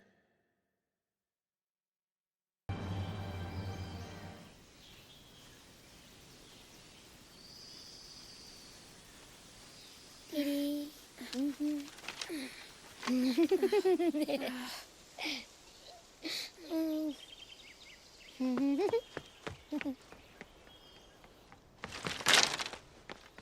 Oh. Every time. Will you light it? Yes, Mother.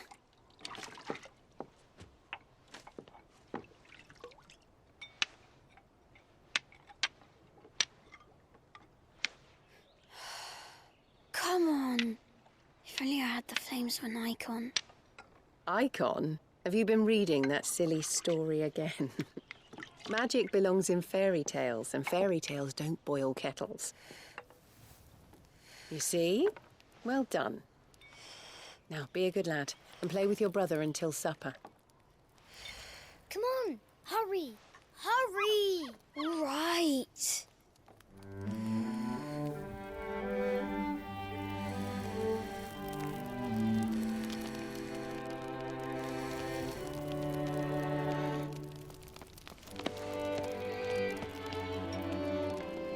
Right, let's play the Saint in the Secretary. No, I don't want to be Madu. What do you want to play then?